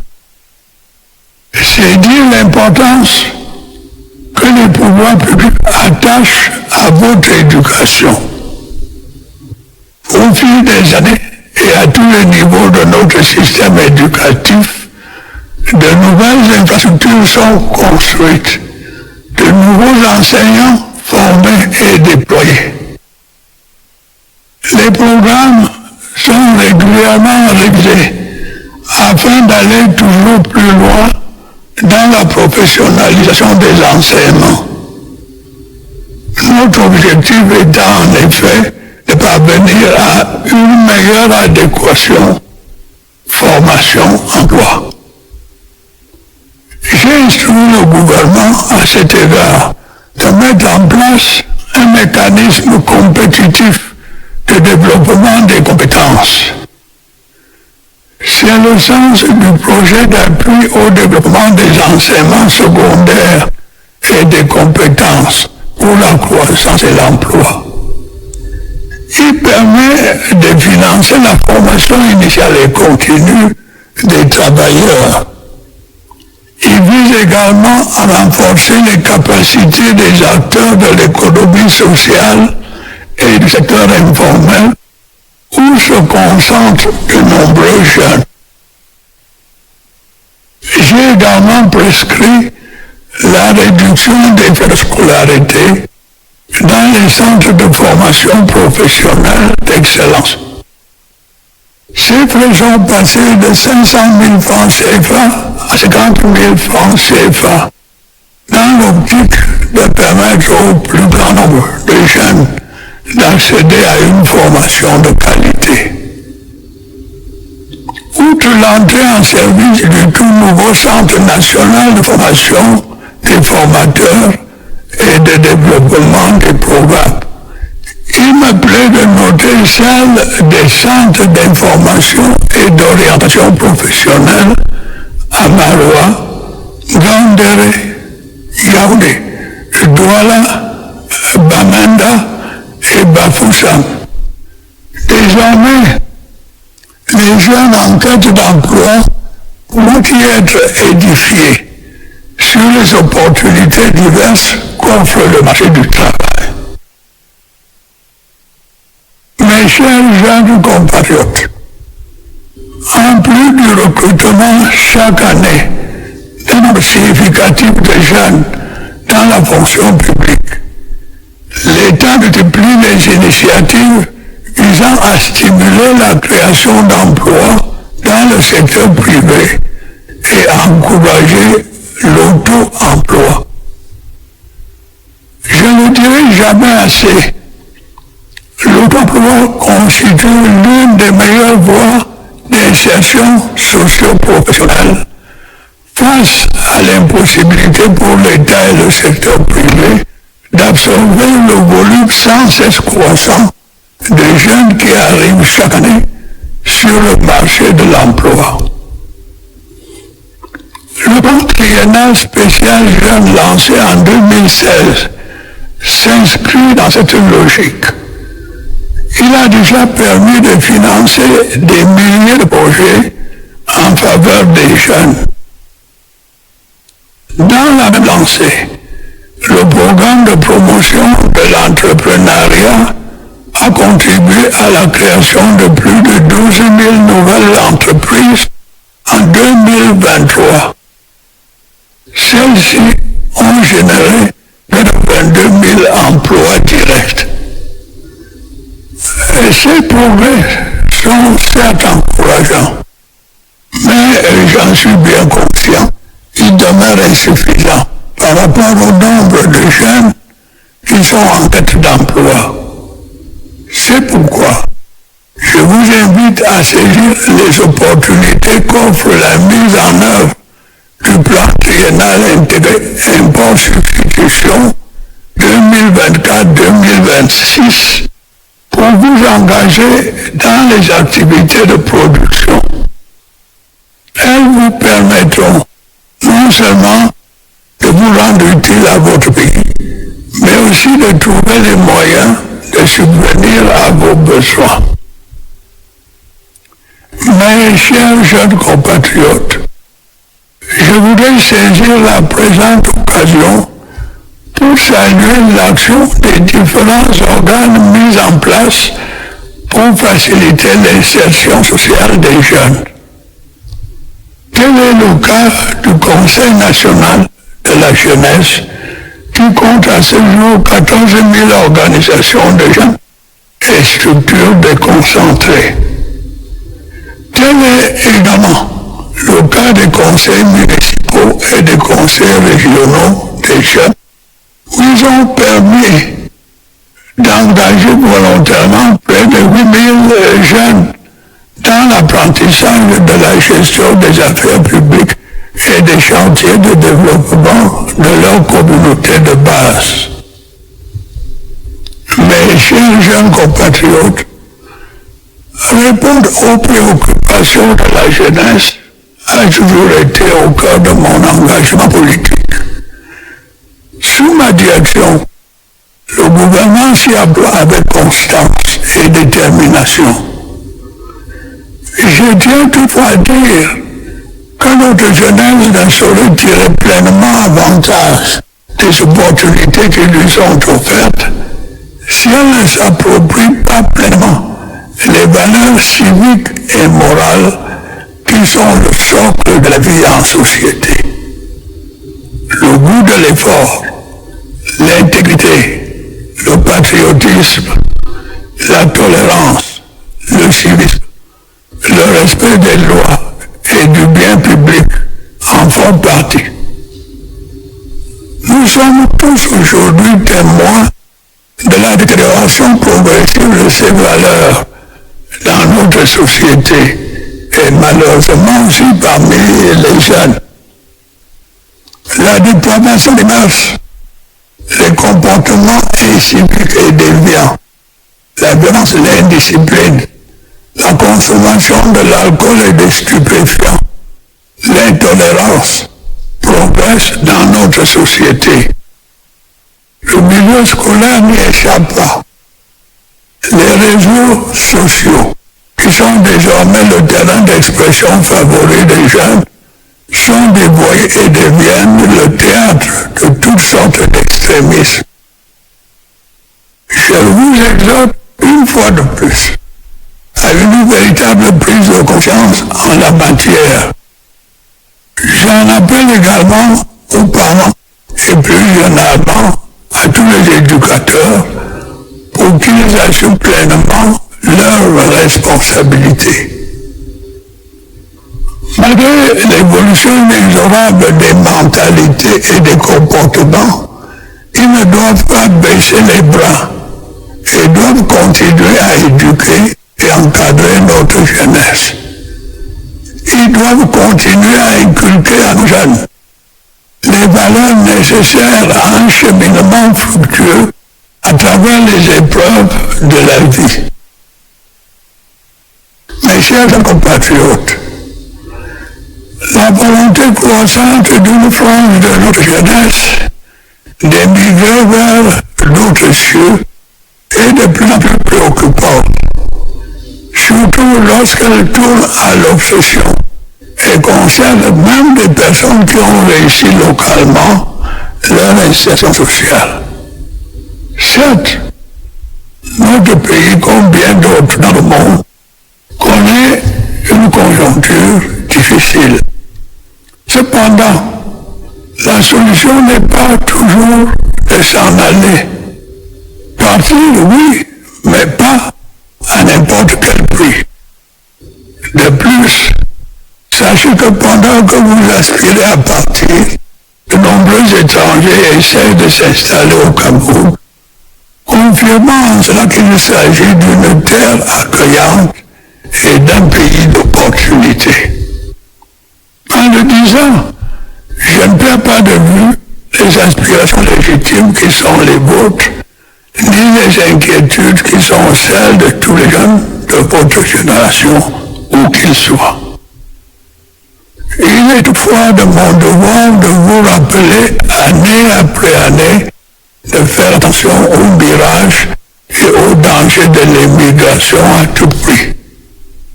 Ne perdez surtout pas de vue, chers jeunes compatriotes, que vous êtes le présent et l'avenir du Cameroun. Vous avez la noble responsabilité de poursuivre avec foi et détermination l'œuvre exaltante de construction de cette nation forte et prospère. Vous savez que vous pouvez compter sur moi en tout temps. Je sais aussi pouvoir compter sur vous. Vous l'avez prouvé par le passé, vous le prouverez dans le présent, et je sais que vous le prouverez dans le futur.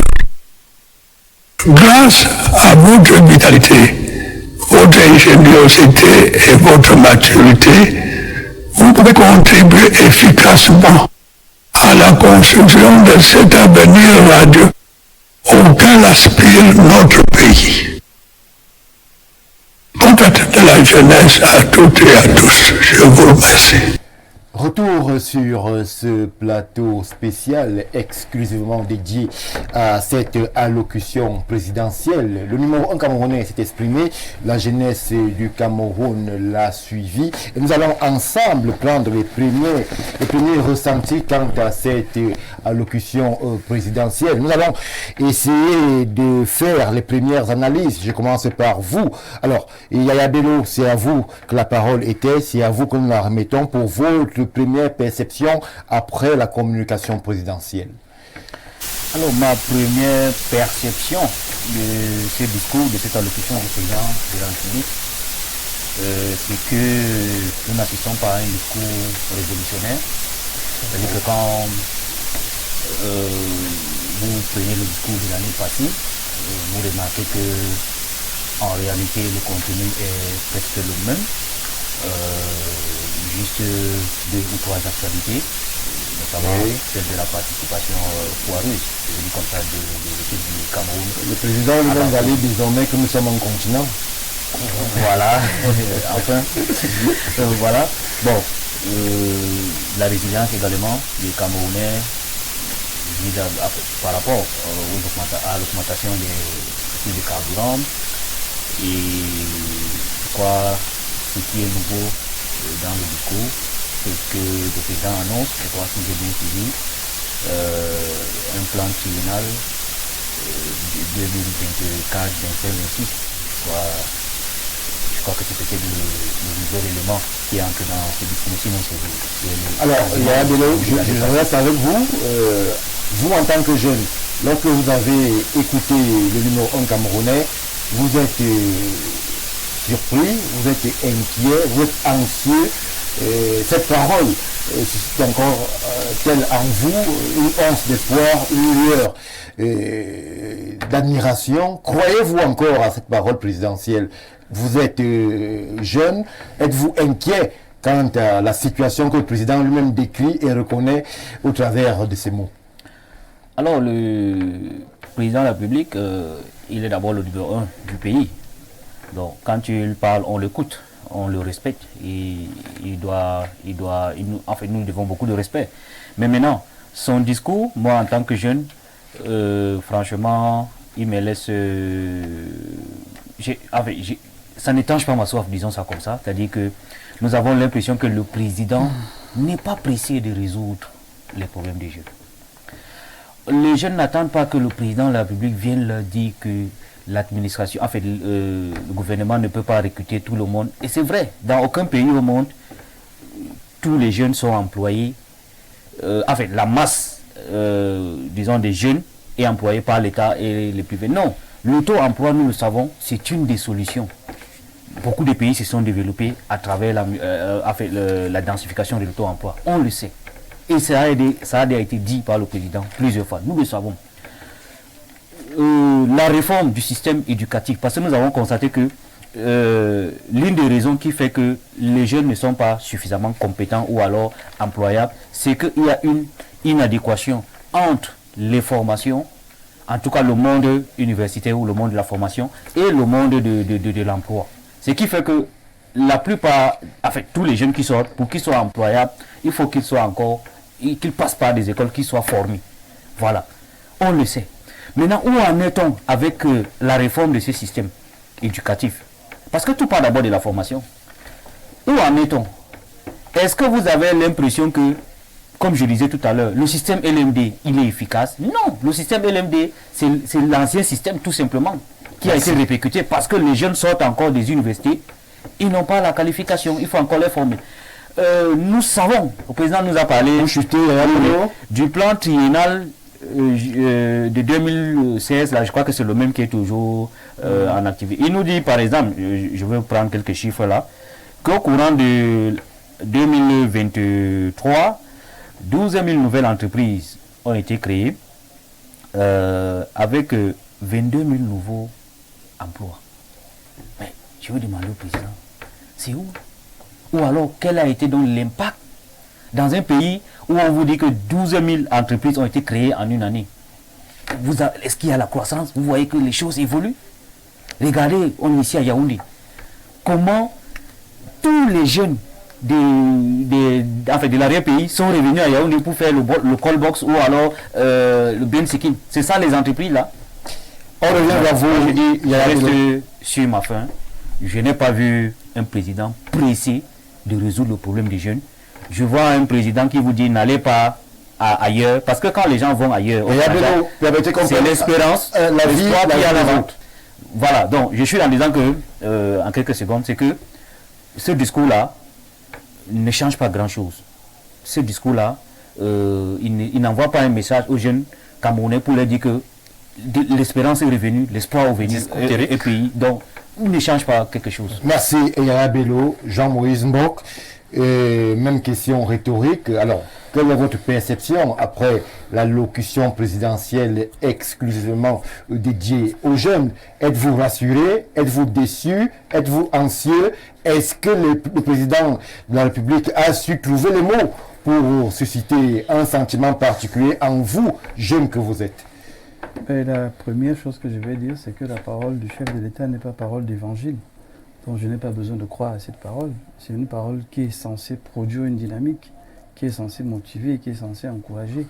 Je suis mitigé dans mon sentiment parce que au fond, je n'attendais pas grand-chose. Je n'attendais pas grand-chose. Et je vais vous dire pourquoi. Allez-y. Parce que c'est bien beau de parler d'éducation, de parler de formation, de parler de financement et tout. Mais quelle est la boussole? À une émission précédente, je l'ai dit ici, notre boussole c'est laquelle? Un pays ne se développe pas au hasard. J'ai l'impression qu'au Cameroun, entre les gouvernants et même un peu les populations, on est en train de faire une navigation à vue à très grande échelle. C'est-à-dire que vous prenez tout le monde dans sa structure, c'est toujours un peu, on se débrouille, on se bat en attendant. Ni le gouvernement, ni même cette jeunesse ne rentre dans une dynamique de projection pour pouvoir, et le président le disait, consommer ce que nous produisons, produire ce que nous consommons. Et on ne se projette même pas pour aller plus loin, pour gérer la sous-région et toute l'Afrique. Moi, j'ai un problème à ce niveau. Tout ce qu'on peut dire, on a fait ceci, on a fait cela, s'il n'y a pas de vision dans la prospective, dans la projection, Stéphane, on va changer les présidents, on aura le même problème. Mon frère parlait de volonté politique tout à l'heure, je le rejoins parfaitement. Parce que c'est la gouvernance qui s'organise à créer une structure locale qui a une vocation internationale. Oui. Quand la Chine regarde le monde, la Chine ne regarde pas le monde comme quelque chose qui est trop loin. La Chine regarde le monde comme quelque chose qui est devant elle. Et elle produit pour le monde. Nous, j'ai l'impression que, alors que les autres pays à côté réfléchissent à profiter des avantages de la ZLECAf et du grand marché africain, nous, on est encore un peu stagnants. On est en train de débattre sur des questions qui ne nous avancent pas véritablement. Aujourd'hui, même si le chef de l'État vient dire, on mettait un nombre de milliards à disposition des jeunes, on crée ci, on crée ça. La projection, c'est quoi? La perspective, c'est quoi? Je crois que c'est par là qu'il faut qu'on commence. Quelle est la boussole camerounaise en termes de jeunes, en termes de femmes, en termes des experts que nous avons d'un certain niveau? Quelle est la boussole que nous avons? La dernière fois, je posais la question ici. On est la locomotive de l'Afrique en quoi? Tout ça revient dans ma tête. Parce que quand j'écoute le discours du chef de l'État, c'est un président qui dit, bon, vous savez, ce n'est pas facile, aimons notre pays, battons-nous en attendant. Non, moi, ce n'est pas ça que j'attends de lui. Je n'attends pas qu'il vienne nous motiver. Les ministres le font suffisamment, ils le font tous les jours. Pas ce temps à nous motiver. Ce n'est pas ce qu'on attend de lui. On attend du chef de l'État qui vienne challenger la jeunesse en créant un rêve dans leur cœur pour leur dire, écoutez, moi ce que je vois c'est l'Afrique. Et le potentiel que vous avez, organisez-vous à ce qu'on atteigne l'Afrique. Je n'ai pas entendu ça. Je n'ai pas entendu quelqu'un qui dit, nous sommes le continent pour influencer le continent. Mais il a dit avec même un peu de désinvolture, comme vous dites, c'est le continent. Moi, ça ne m'arrange pas. Là, j'ai eu mal. Là, moi, je n'ai pas ri. J'ai eu très mal parce que j'attendais de lui qui dise que vous êtes le continent, parce que vous avez la capacité d'influencer le continent africain. Il n'y a pas de projection, il n'y a pas de prospective. On nous dit, bon, la formation, on a baissé les coûts, on a... Mais Stéphane, on reste dans un même schéma. Mais on a envie de dire qu'il n'y a que les idiots qui ne changent pas la vie. Pourquoi nous voulons garder le même schéma éducatif qui ne produit rien, qui ne nous amène nulle part? Mais on dit toujours non, on va voir l'année prochaine. Ça fait au moins 20 ans. On le dit pratiquement sur les plateaux de télé et partout ailleurs. Même les ministres le disent. Le ministre de l'Emploi, le ministre Tiroma l'a dit, que même les formations ne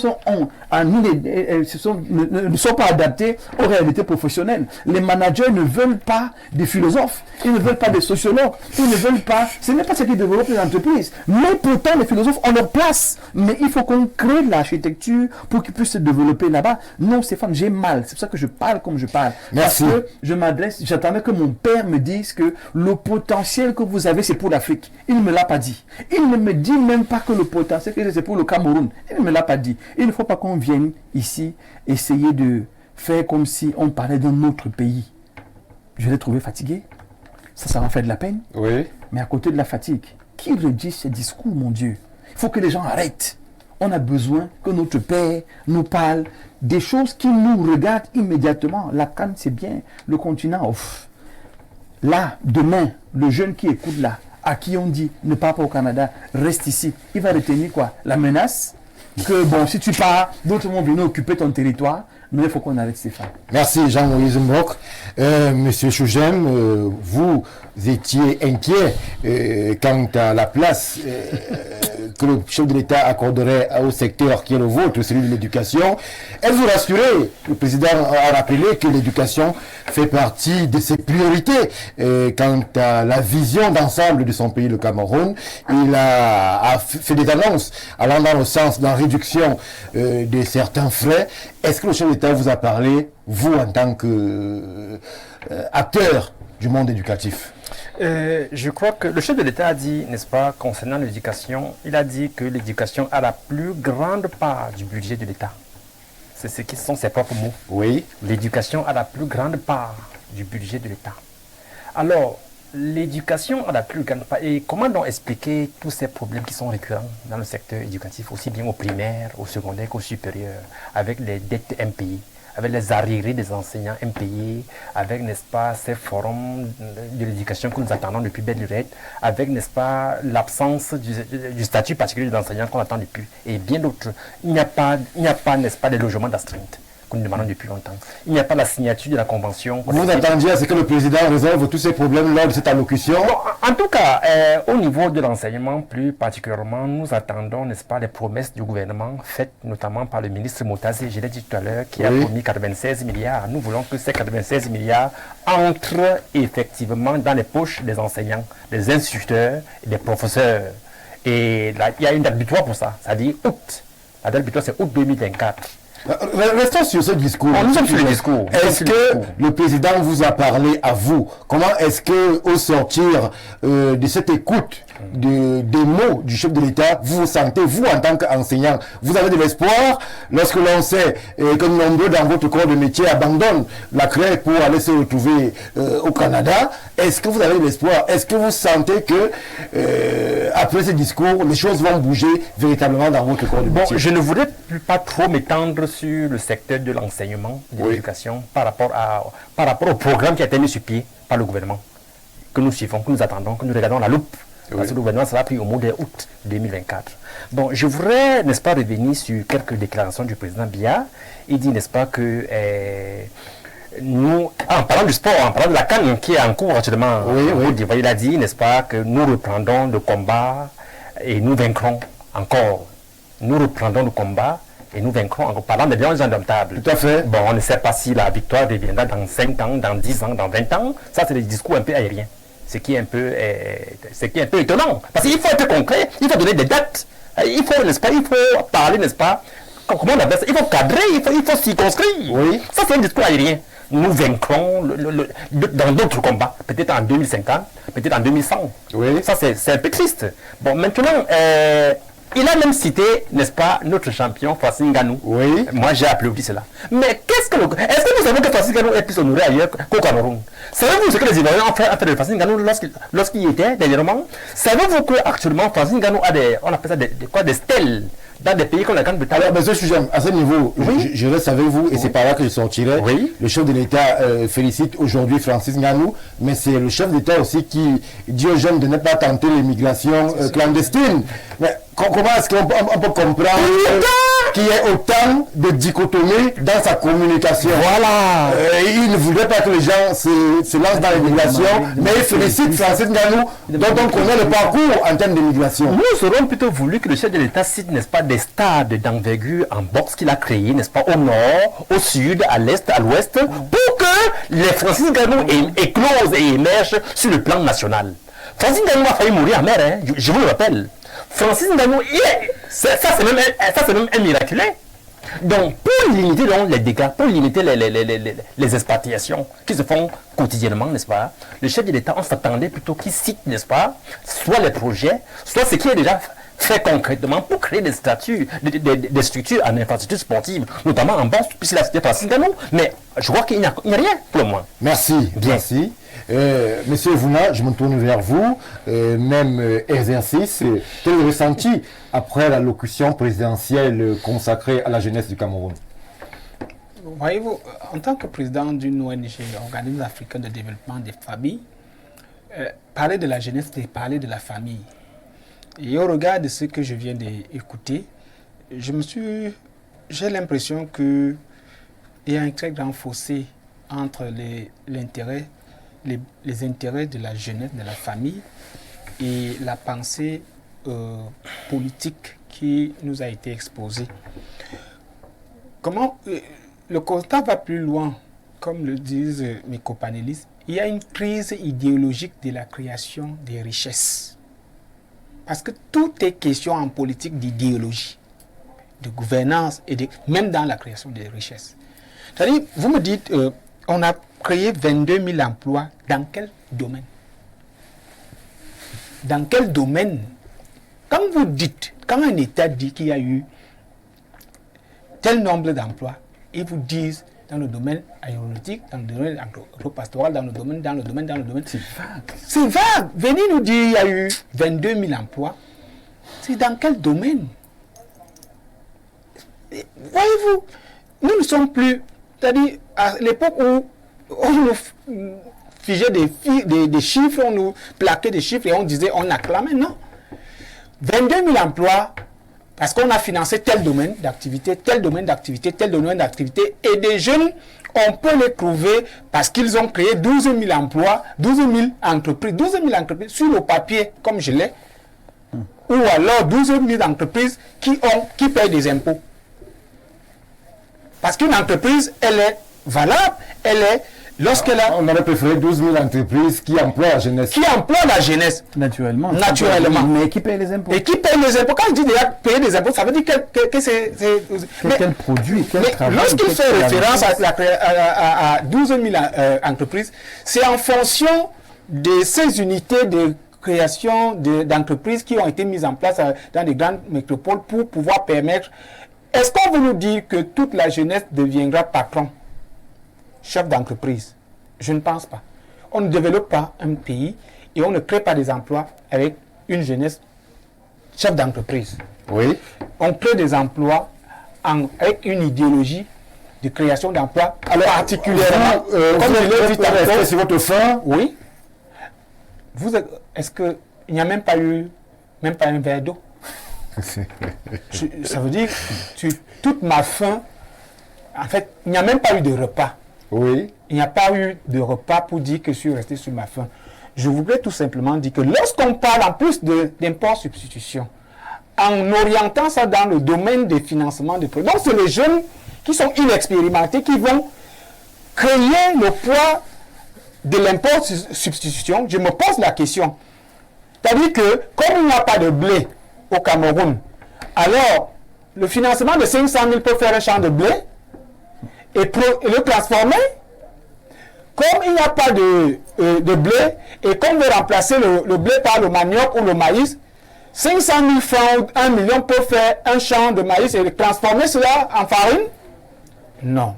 Je répète, il faut mettre en place une idéologie efficace et avec des mécanismes efficaces pour la création d'emplois massifs. C'est-à-dire, je répète, des unités de production où les jeunes dont on parle tant qu'ils sont professionnellement formés seront employés. Cette manie de donner des arachides aux jeunes pour aller au champ ne peut pas rentabiliser la production du village. Il faut créer des champs de production de masse pour que la politique d'import-substitution soit efficace. C'est-à-dire, je le répète, quand on cible pour que notre bétail ne soit plus acheté au Nigeria en grande quantité, qu'on crée des unités de production, de transformation du cuir pour financer le domaine c'est-à-dire la production des ceintures, des chaussures et autres. Merci. Voilà comment on crée une unité de production. Un exemple très facile, que de voir que le Nigeria achète notre beurre, il achète même les sels, même les herbes, c'est-à-dire tout ce qui, même les cornes, même les os, ils prennent tout. Merci, monsieur Vouna. Non, il faut le dire. Justement, on va passer à d'autres aspects. Allez-y. Donc, il faut le dire. Nous insistons. Cette méthode est inefficace. Elle a échoué hier. Elle va encore échouer. Nous attendons, nous proposons. Il y a des jeunes qui ont des projets. Nous nous connaissons. Vous avez un projet justement sur l'immobilier. Mais pourquoi ne pas financer des projets pareils, comme vous étiez en train de le dire au niveau des villages? Vous avez les gens au village qui viennent d'avoir habité où? Merci. On reviendra plus tard.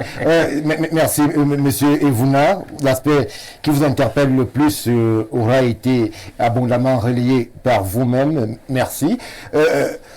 Rabello, le chef de l'État, peut-être heureusement ou alors malheureusement, n'a pas évoqué la question de ces élections qui arrivent où la jeunesse est interpellée. Nous avons vu ailleurs comment la jeunesse parfois est instrumentalisée à des fins politiques. Beaucoup estimaient aussi et espéraient peut-être que l'allocution présidentielle aille dans le sens d'une responsabilisation politique de cette jeunesse-là pour qu'elle ne soit pas instrumentalisée, alors que l'on sait que dès 2025, notamment l'élection présidentielle est prévue au Cameroun. Oui, il faut dire que le président a aussi oublié l'agriculture. Je ne sais pas, moi je n'ai pas suivi les projets agricoles. Parce que lui-même disait souvent que, en fait, dans son discours, lui-même disait souvent que, je cite, la terre ne trompe pas. Donc, est-ce que c'est un revirement idéologique ou alors c'est un oubli? Je n'en sais rien. Maintenant, sur la participation des jeunes aux activités politiques, là aussi il est resté muet. Oui. Il n'a pas fait allusion. Et comment... C'est inquiétant pour vous que le président ne pointe pas du doigt ces élections qui arrivent avec cette jeunesse-là qui parfois est assez immature politiquement et susceptible d'instrumentalisation ou de manipulation. C'est pas inquiétant pour vous? Bon, disons que les élections sont lointaines, disons comme ça, mais certaines, parce que là on parle de 2025. Bon, est-ce que le président ne peut pas vite en besoin en appelant les jeunes, par exemple, à participer, parce que c'est aussi, il est non politique, il est aussi un potentiel candidat à la présidentielle. Est-ce que le fait pour lui d'appeler les jeunes à participer au processus électoral ne serait pas interprété comme une manière de demander à ces jeunes de voter pour lui? De voter pour lui? Ça, c'est une question campagne. Mais maintenant, quelque part, je crois que dans son discours, il a dit « Je compte sur vous ». Vous pouvez aussi compter sur moi. Donc, moi, je crois que c'est très clair. C'est très clair. Mais sauf que, moi, je crois que les jeunes comptent sur lui. Mais je crois que quand on suit ce discours, il est difficile de compter sur lui. Vraiment. Continuer à compter sur lui. À compter sur lui. Parce que, voilà, comme je disais tout à l'heure, vous avez un homme politique, un président de la République, vous l'écoutez comme ça, avec tout ce que les jeunes sont en train de vivre, on a cité tout ça, là, les difficultés que les jeunes vivent. Lui-même, il a dit, les gens vont ailleurs, même ceux qui ont le matricule, qui travaillent dans la fonction publique, parce qu'ils ne sont pas satisfaits, ils vont ailleurs, parce que là-bas, il y a de l'espérance, disons comme ça. C'est-à-dire que là-bas, les gens disent que si moi je travaille aux États-Unis ou au Canada, je suis sûr à peu près qu'en 5 ans, j'aurai ceci, j'aurai cela. Ce qui n'est pas évident dans le contexte camerounais. Donc, malgré cela, vous avez un président qui vous reprend le même discours que l'année passée. Peut-être le même discours que l'année passée. Alors, comment donc compter sur un homme politique? Il m'excuse, il est au président de la République, mais comment compter sur lui encore quand on entend ce genre de discours pour moi, il n'y a rien de révolutionnaire dans ce discours. Franchement, c'est le discours de l'année passée. Merci. On a ajouté quelques éléments de l'actualité. Bon, maintenant, je dis aussi une chose aux jeunes.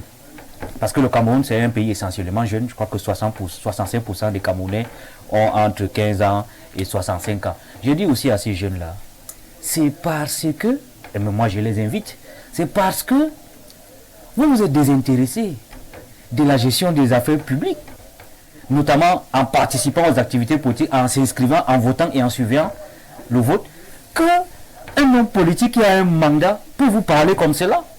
C'est parce que vous avez aussi démissionné. Moi, j'ai dit moi je les appelle, moi je ne me cache pas. Revenez au processus. Là, vous adressez au peuple, là. Aux jeunes et au peuple. Oui. Inscrivez-vous sur les listes électorales. Participez aux activités politiques, des partis politiques. Il en existe, des associations, des ONG. Il faut participer. Maintenant, le moment venu, vous pouvez prendre des responsabilités. Pour être candidat à une élection de conseil, pour être conseiller municipal, on a besoin de voir quoi? Je crois 25 ans. Vous pouvez aussi aspirer à occuper des postes politiques pour servir votre pays. Maintenant, les élections arrivent. Les inscriptions sur les électorats ont commencé depuis le 2 janvier et s'arrêteront le 31 août. Il faut s'inscrire. Il faut aller voter. Merci. Sanctionner ceux qui ne travaillent pas pour vous. Merci. Jean-Moïse Mbok, le chef de l'État aussi, s'est inquiété, je l'ai dit, de l'immigration clandestine en rassurant ou alors en disant que tant pis pour les Camerounais qui partaient, d'autres d'ailleurs viendraient occuper les places vacantes.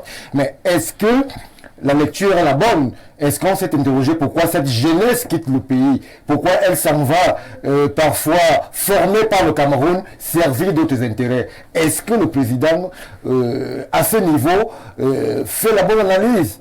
Est-ce que le discours aujourd'hui n'est-il pas de créer, de susciter l'espoir en cette jeunesse formée qui excelle ailleurs, mais qui malheureusement n'a pas trouvé sa lumière ou alors son soleil au Cameroun? Oui, mais c'est parce que lui-même, le chef de l'État, n'a pas créé un couloir de communication avec sa jeunesse. Quand vous communiquez par personne interposée, on ne vit là que les conséquences d'une communication par personne interposée. Communication biaisée? On peut même le dire. Parce que quand ses collaborateurs, pour ceux qui lui rendent compte, viennent lui dire qu'on a fait 12 000 emplois, on a dépensé... Ce chiffre-là, il est assez interpellateur. Quand on vient 12 000 emplois au Cameroun. Et que lui-même... 22 000. Et que lui-même n'a pas les moyens de se rassurer de l'effectivité de ces créations et ces investissements. C'est là le problème. Moi, je préfère voir le problème autrement. C'est que le chef est en train de nous dire, et il pose la question à tous les Camerounais, que voilà ce qu'on m'a dit, qu'est-ce qu'il en est. Et il faut que les Camerounais lui disent que ce n'est pas vrai. Est-ce que la question n'est pas pourquoi vous partez? Là, on arrive là-bas. Je dis, il ne peut pas se poser la question tant qu'on vient lui dire que tout va bien. Il ne peut pas se poser la question tant qu'on vient lui dire que les choses avancent, les choses évoluent. Beaucoup sont même morts, ils ont peur d'aller parce que la mort les attend. Donc ils n'ont pas d'autre choix que de rester ici. On a même créé ici, on a même créé ça. Si on ne lui fait pas des comptes rendus fidèles et qu'il n'y a pas de moyens d'accès à lui pour lui dire la vérité, c'est là le premier problème. Maintenant, nous de l'extérieur, on va se poser la question que mais pourquoi les jeunes partent? Il faut dire ici que, et ça je le dis mais froidement, comme je tire sur le gouvernement, je tire sur les jeunes Camerounais malhonnêtes. Parce qu'il y en a beaucoup qui sont énormément malhonnêtes. Il est mieux de ne pas prendre l'argent de l'État, laisser les autres qui veulent rester prendre l'argent de l'État. Mais c'est malhonnête de venir prendre un financement, même si c'est 10 000, de venir prendre cet argent-là et de l'utiliser pour voyager. C'est malhonnête. Si vous voulez partir, D'autres prennent les rappels. bon, ils prennent le rappel et ils s'en vont. Ce n'est pas juste. C'est-à-dire que ceux qui ont choisi, comme nous là, de rester dans ce pays, laisser le petit argent qui reste là. Là, je m'adresse d'abord à eux. Ils sont malhonnêtes. Ceux qui prennent l'argent de l'État et qui prennent la clé des champs, ils sont malhonnêtes. Il faut leur dire qu'ils arrêtent d'abord ça. Maintenant, au niveau des gouvernants, parfois on a l'impression que c'est des gens qui sont de passage au Cameroun. Donc ils passent seulement par là et puis vont rentrer dans leur vrai pays. Parce que vous ne pouvez pas m'expliquer que c'est des gens pour la plupart. Nos ministres là ont fréquenté dans des grandes écoles à l'étranger. Oui. Ils ont vu comment l'Occident se développe. Stéphane, Auchan, qui est un label, qui est une marque, fédère des milliers d'agriculteurs sous son label. Donc quand vous produisez des agrumes, vous produisez des bananes, vous produisez des oranges, vous savez que vous allez vendre à coup sûr chez Auchan parce que lui, il prend Sans et publicité. il le vend dans le monde entier. Je ne prends que lui, je prends Casino. C'est ça, Je peux une prendre- idéologie de je peux pro- prendre ainsi de suite. C'est une Mais- idéologie de Exactement. Il richesse. faut donc que nos dirigeants comprennent qu'on ne peut plus passer le temps à bavarder. On a dit aux chefs d'État ce qu'on a à lui dire, mais moi je veux parler à ces ministres. C'est bien de dire le vieux, tu ne fais pas, c'est une chose. Mais ceux qui sont les exécutants de la politique gouvernementale, eux aussi veulent dire qu'ils n'ont pas les moyens de retourner les choses. Eux aussi veulent dire qu'ils n'ont pas les moyens de bien faire. Eux aussi veulent dire qu'ils n'ont pas les moyens de questionner l'extérieur, comment ça fonctionne. Est-ce qu'on réinvente la roue, Stéphane? Est-ce que vous voulez me dire qu'on ne peut pas fédérer les petits agriculteurs dans les zones, dans les régions où on fait des greniers centraux, où tout le monde sait que si je produis du manioc, à coup sûr, je vais le vendre, et que les grands producteurs de farine, par exemple, ne se mettent pas comme cet opérateur économique qui est venu voir le ministre du Commerce pour créer des hectares de manioc, pour faire la farine de manioc. Ça n'a pas de sens. C'est un bon projet et je le félicite, mais pourquoi ne pas créer des unités de récolte de ce que les agriculteurs font déjà pour pouvoir Rassembler au moins cela. rassembler et leur donner à manger à eux. Il faut qu'on soit En concret, finançant. Stéphane. S'il vous plaît, Aujourd'hui, il reste pour l'État. Aujourd'hui, Docteur on a Washington. parlé au chef de l'État. On est en train de nous adresser aux ministres, ce sont les exécutants. Ne cherchez pas à réinventer la roue. Le PIC a encore tout son potentiel, a encore toutes ses possibilités, a encore toutes ses capacités. On a juste besoin de la volonté politique Merci. qui se dit qu'on peut mieux faire les choses. Merci. Michel Soujem, on peut mieux faire malgré les contraintes, malgré l'environnement, malgré l'esprit défaitiste qui semble avoir envahi le pays, notamment la population jeune. On peut mieux faire. On peut mieux faire, c'est évident. Tout à l'heure, je parlais, n'est-ce pas, du manque de volonté politique. On peut mieux faire. Si tant est qu'il y a une petite volonté politique, si on ne peut pas créer de nouveaux emplois pour les jeunes, on peut ne serait-ce que réhabiliter celles qui ont été fermées. Je vais citer par exemple la Sofibel. Je vais citer par exemple la SCB, la CAMCHIP, l'ONCPB, la SOCATU, le FONADER, la LUCAM. On peut ne serait-ce que réhabiliter ces entreprises qui ont été fermées pour des raisons de mauvaise volonté, comme je dis, pour des raisons de malgouvernance, tout simplement. Et ce ne sont pas les moyens qui manquent. Les moyens sont les gens au Cameroun. Si n'est-ce pas, tout à l'heure je parlais de la fermeture, que le chef de l'État ferme, n'est-ce pas, éteigne ces lignes 94-57, où, n'est-ce pas, des milliards s'échappent chaque année, vous voyez, et que le chef de l'État mette également un accent particulier sur la gestion de l'activité gouvernementale, en évitant, n'est-ce pas, ces ministres qui font 10 ans au même poste, 20 ans au même poste. Il n'y a pas un pays au monde qui est géré comme le Cameroun. Ça, c'est quand même bizarre. Merci. C'est bizarre. Et puis, il faut également mettre, n'est-ce pas, un terme à cette longévité du chef d'État lui-même, qui est nuisible. C'est un autre débat, Oui, Monsieur Soujem. c'est nuisible. Oui, c'est un autre débat dans lequel nous n'allons pas nous aventurer en ce moment. Nous, on reste sur ces aspects de communication du chef de l'État à sa jeunesse. Et puis, s'il vous plaît, il nous reste une minute. Je donne la parole à Monsieur Evuna pour qu'il puisse se dire le mot de la fin. Nous ne sortirons pas de façon pessimiste. Je pose la question, est-ce qu'il y a encore de l'espoir ou alors peut-on mieux faire avec un meilleur appareil? On peut mieux faire avec un changement de paradigme et d'idéologie de gouvernance. C'est la seule solution. Parce que là, nous constatons que tout ce que nous disons là, nous sommes comme dans c'est un comptoir où on vend les tomates, on vend tout, on essaie de marchander tout. Vous vous rendez compte qu'un chef d'État fasse un constat de la saignée du potentiel intellectuel, culturel, la saignée, parce que l'immigration est devenue une saignée, Oui. une véritable saignée. Quelqu'un avait dit immigration choisie à un moment. On prenait le meilleur intellectuel. Oui, du potentiel Ça, intellectuel, c'est du potentiel culturel qui, chaque année, et même du potentiel administratif, parce que ce n'est plus simplement une question d'intellect, mais les administrés quittent leur poste pour aller chercher ailleurs. C'est très, très dangereux.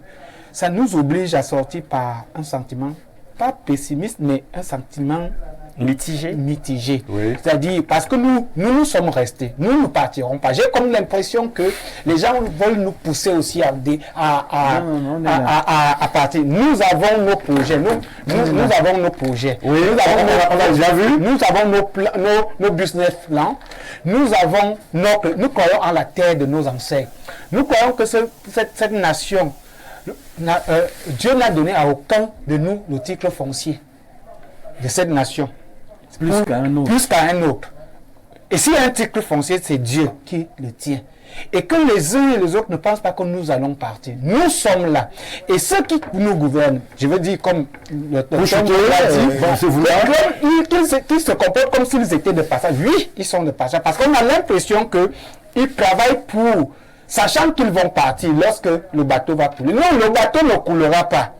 Nous faisons tout ce qui est dans notre possible, tant sur le plan spirituel, en train de prier, que sur le plan intellectuel, sur le plan social, de maintenir le cap et que le bateau ne coule pas. Ma chute, c'est que le bateau ne coulera pas. Le bateau ne coulera pas. Nous sommes les gardiens et nous veillerons comme le Seigneur Jésus-Christ l'a fait. Il a dit, nous crierons jusqu'à ce que nous allons évacuer la mauvaise. Merci, monsieur Vouna, pour cette sortie. Merci. Oui, je vous dis que lorsque le chef de l'État dit à la jeunesse, vous pouvez compter sur moi. C'est ce qu'il a dit à la fin de son discours. Vous pouvez compter sur moi. La jeunesse n'a pas de choix que de compter sur le patriarche Biya. Monsieur Biya est l'alpha et l'oméga du Cameroun. Merci, monsieur Chougem, pour cette sortie. Tout est en espoir. Le président Biya, c'est vous qui le dites, est l'alpha et l'oméga du Cameroun. Merci. Je peux avoir de répondre à cette question-là. Ma préoccupation était celle-là de présenter à nos téléspectateurs fidèles l'avant et surtout l'après allocution du président Paul Biya qui s'adressait, je le précise encore, à la jeunesse du Cameroun comme il est de coutume chaque 10 février. Une fois que je l'ai dit, je vais dire merci au top management de Info TV pour le déploiement particulier qui nous a permis d'être ensemble durant ces presque 2 heures de télévision en direct. Vous ne bougez pas, les programmes d'Info TV reprennent de façon normale, je vais dire. Quant à nous, retrouvons-nous sur la même antenne, toujours avec le même plaisir et le même bonheur. Bonne et excellente continuation de week-end.